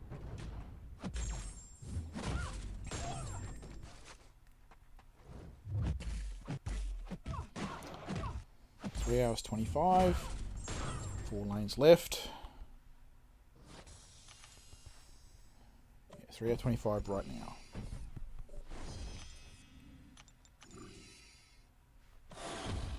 Four lanes left. Domino.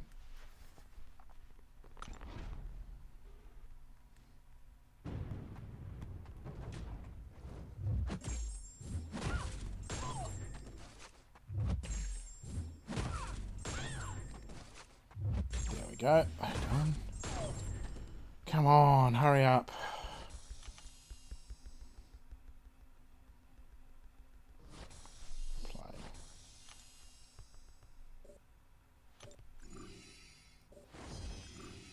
Okay. Oh, Squirrel Girl's coming up shortly. Squirrel Girl's fun. She's a fun fight. I like playing Squirrel Girl. I have her as a 6th unawakened. I don't know what awaken ability does, but unawakened, she's a powerhouse. Those bleeds, the fact that she can do bleeds, crit bleeds, through blocks with mediums makes her ideal for some fights. Obviously, she's not any good at people against like Iceman, and any other bleed immunes. But you can't have everything with it with every character. She's great for what she does. She's got some good synergies. And, of course, I like her origins in the comics. And her reboot in the comics, because they did a whole reboot with her. Where she became the Jessica Jones and Luke Cage's nanny. And when Jessica Jones and that were part of the Avengers, and that's where she became the nanny for them. Logan, i.e. Wolverine, was part of the Avengers at the time, at the same time, with the same team. And Logan and Squirrel Girl, Doreen, had a history. It was a big comic. You can actually find it if you search online for the actual story comic panels. And as part of the interview process, to make sure that Squirrel Girl can protect and look after the baby,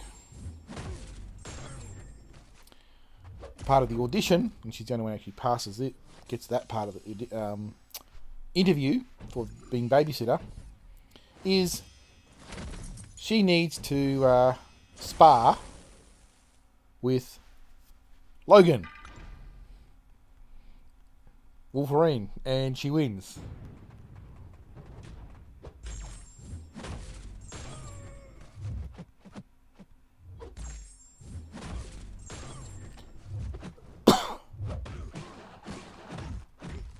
There we go, he's down. Come on, only 3 more lanes left after this.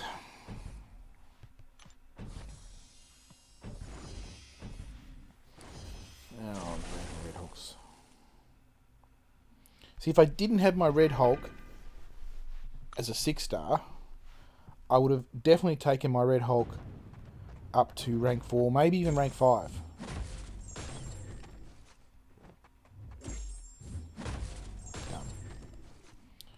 I like his death where he flips back over like a dead ant or something.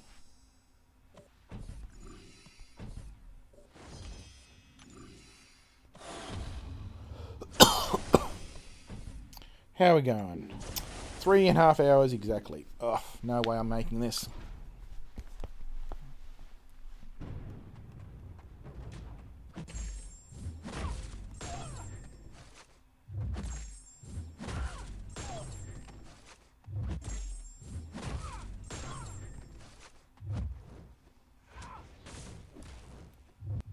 Done.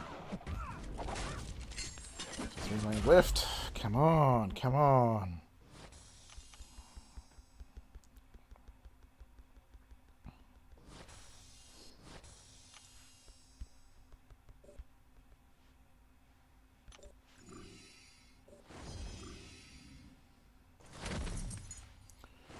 Domino. Yes, yes, yes.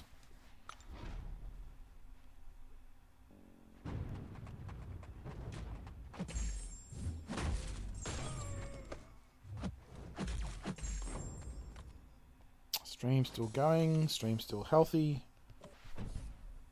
Stream's got no viewers.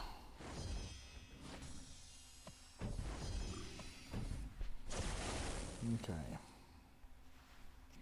I think he can still be damaged by flames. We'll see.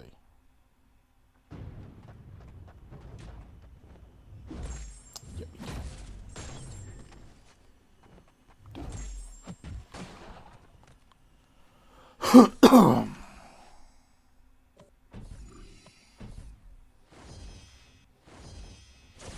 Okay, this is a Nick Fury fight because he can bleed but he can't burn.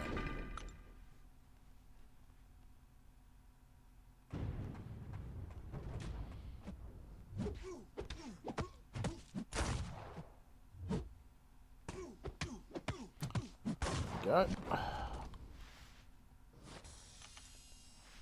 The right fight for the right character. Domino for this one.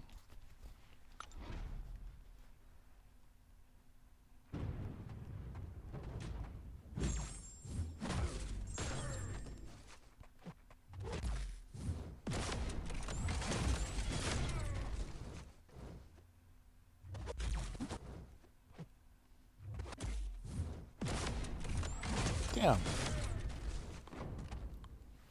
Heavies only.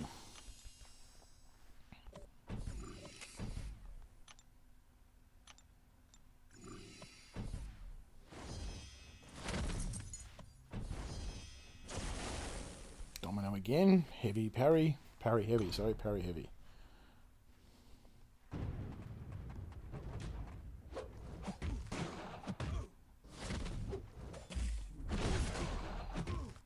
That should do him.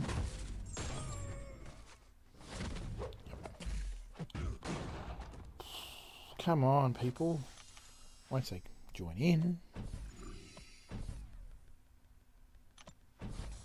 Okay, so this is definitely a Red Hulk job. Maybe a Nick Fury, but Red Hulk because fire.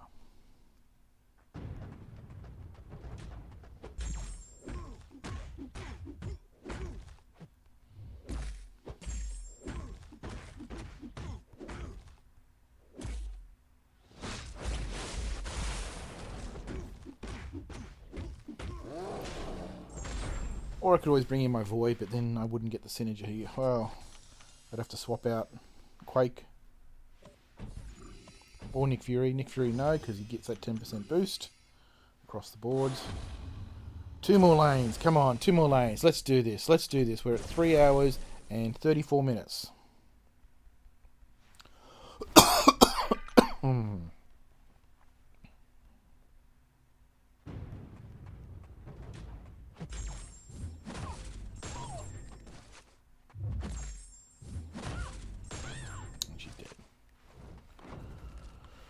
Alright, 2 more lanes left.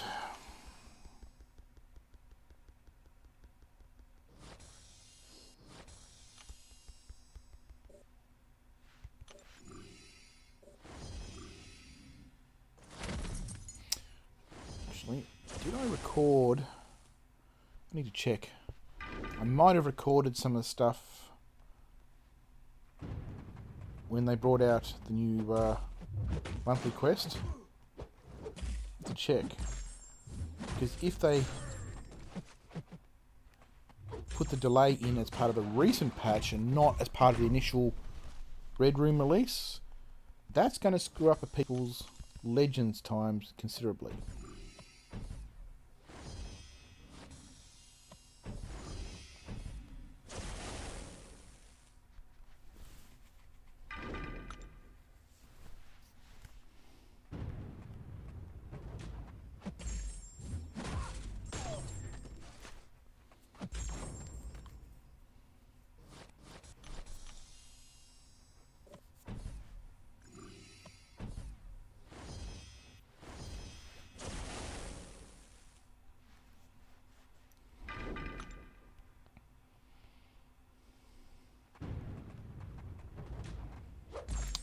Three hours 35.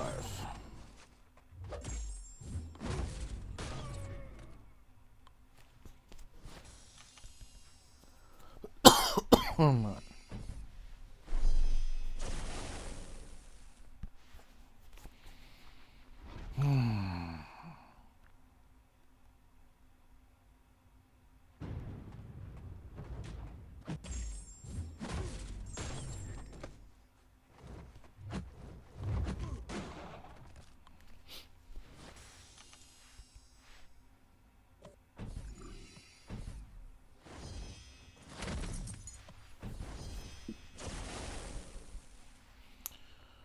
Alrighty.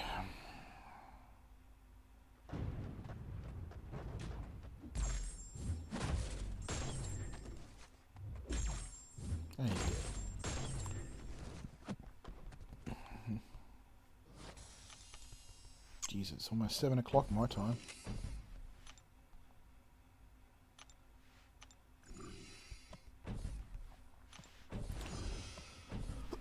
One more path after this.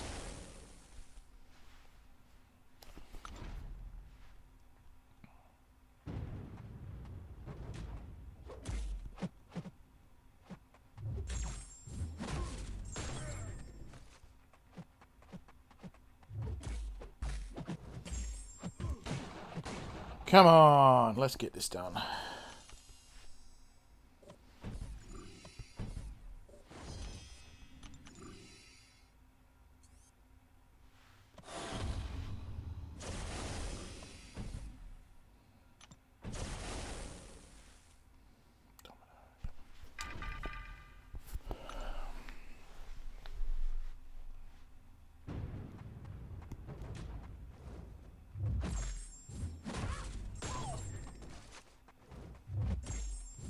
Done. One more lane. One more lane. Come on, let's get this done. Got 3 minutes per lane, so skip.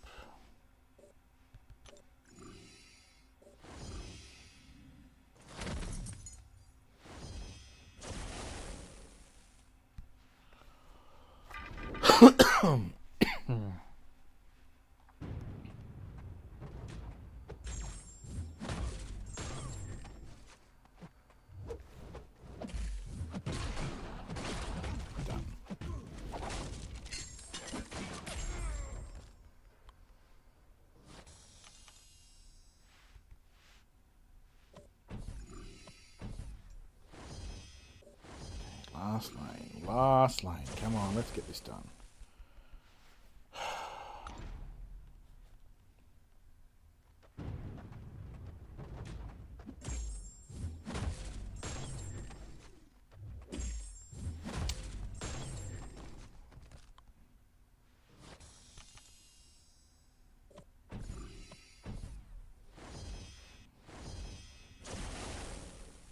Done, come on, fight.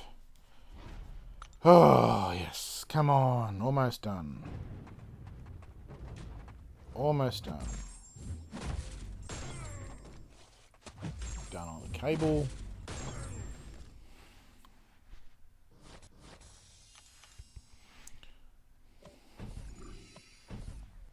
Now, the big question, of course, is, well, from my point of view, is this has been a 4-hour stream.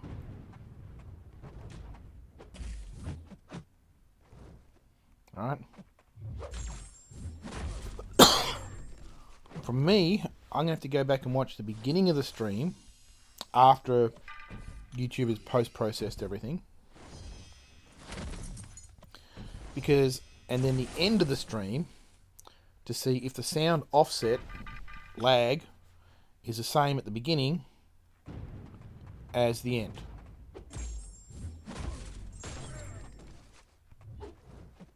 Right? Because if it is, then I know I just need to fix the offset again and figure out the offset and go from there.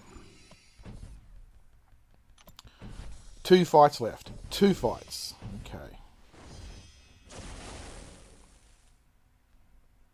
And I can just use a small energy refill rather than a large energy refill because this is the last fight.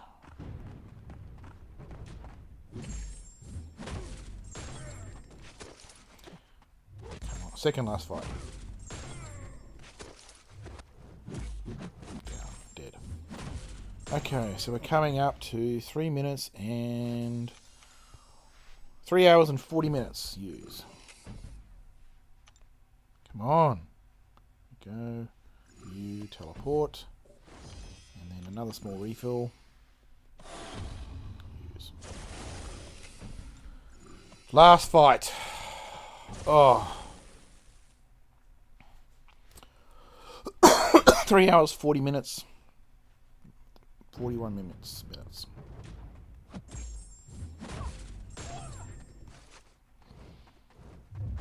Okay. Done. Oh, yes. Yes. Okay.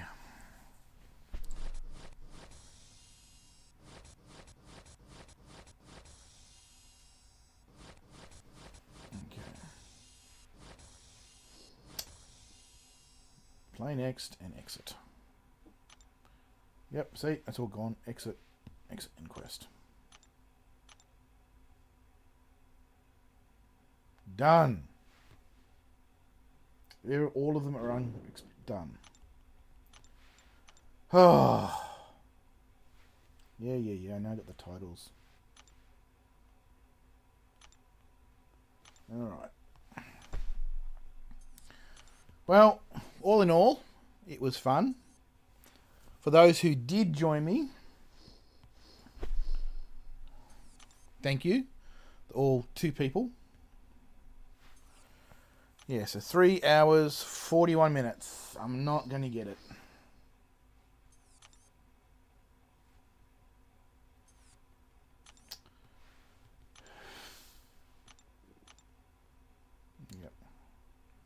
Alright, so what do we got here? Well, there's nothing on do things. Oh, look. Event completion. Run. Got me 94,000 points. So I got all the rewards. Where do you think I'm going to get rank 1? Probably not. Probably get in the top 1 and 10%. I'll take a screenshot and post it. Nothing in the unread. Alright. What's any good offers? Nope, nope, nope, nope. Alright. Well, for all those who did watch, and all those who stuck around, and those people who had to go to bed because it was 1 a.m. for their time, 7 p.m. my time, so I've got to get up, do some dishes, put the sauce on to start simmering on the pot, warm up a bowl of water to start making some spaghetti and boil up some water for some spaghetti, and have some dinner, and then do my dailies that I still got to do, which is the daily event quest, because I usually burn some energy for the proving grounds to get the tier 4s, tier 4 basics, and finish my arena grinds. Now, I don't grind arenas. I grind each arena to get the minimum points to qualify for the basic participation. Right? The rank rewards. I always grind the minimum to get the rank rewards at the minimum level. Sometimes I might grind a bit more, just complete burning out the roster, like all the 6 stars. And sometimes that might push me up into the next rank rewards. Yeah, good for me, but I'm not pushing it because go for the minimum. Then I've got my own time to do my own stuff around the house, working on some woodwork and 3D printing and other stuff. So, yep. Alright, and next time I do an incursion, I might ask if the other person wants to participate in the audio, in the feed, and see how we go. Alright. So I think that's all. I shall now flick it over into the AFK screen down here. It doesn't have a microphone. It is just basically a screensaver, a placeholder. So I can't talk. I have to keep talking. While it's on this screen. But anyway, thank you all. It's been 4 hours and 1 minute since I started this stream. And this stream, 3 hours and 46 seconds. 3 hours and 46 minutes, I think I said. Yes. 40 minutes. 40 minutes. I have to go back and check. So, alright.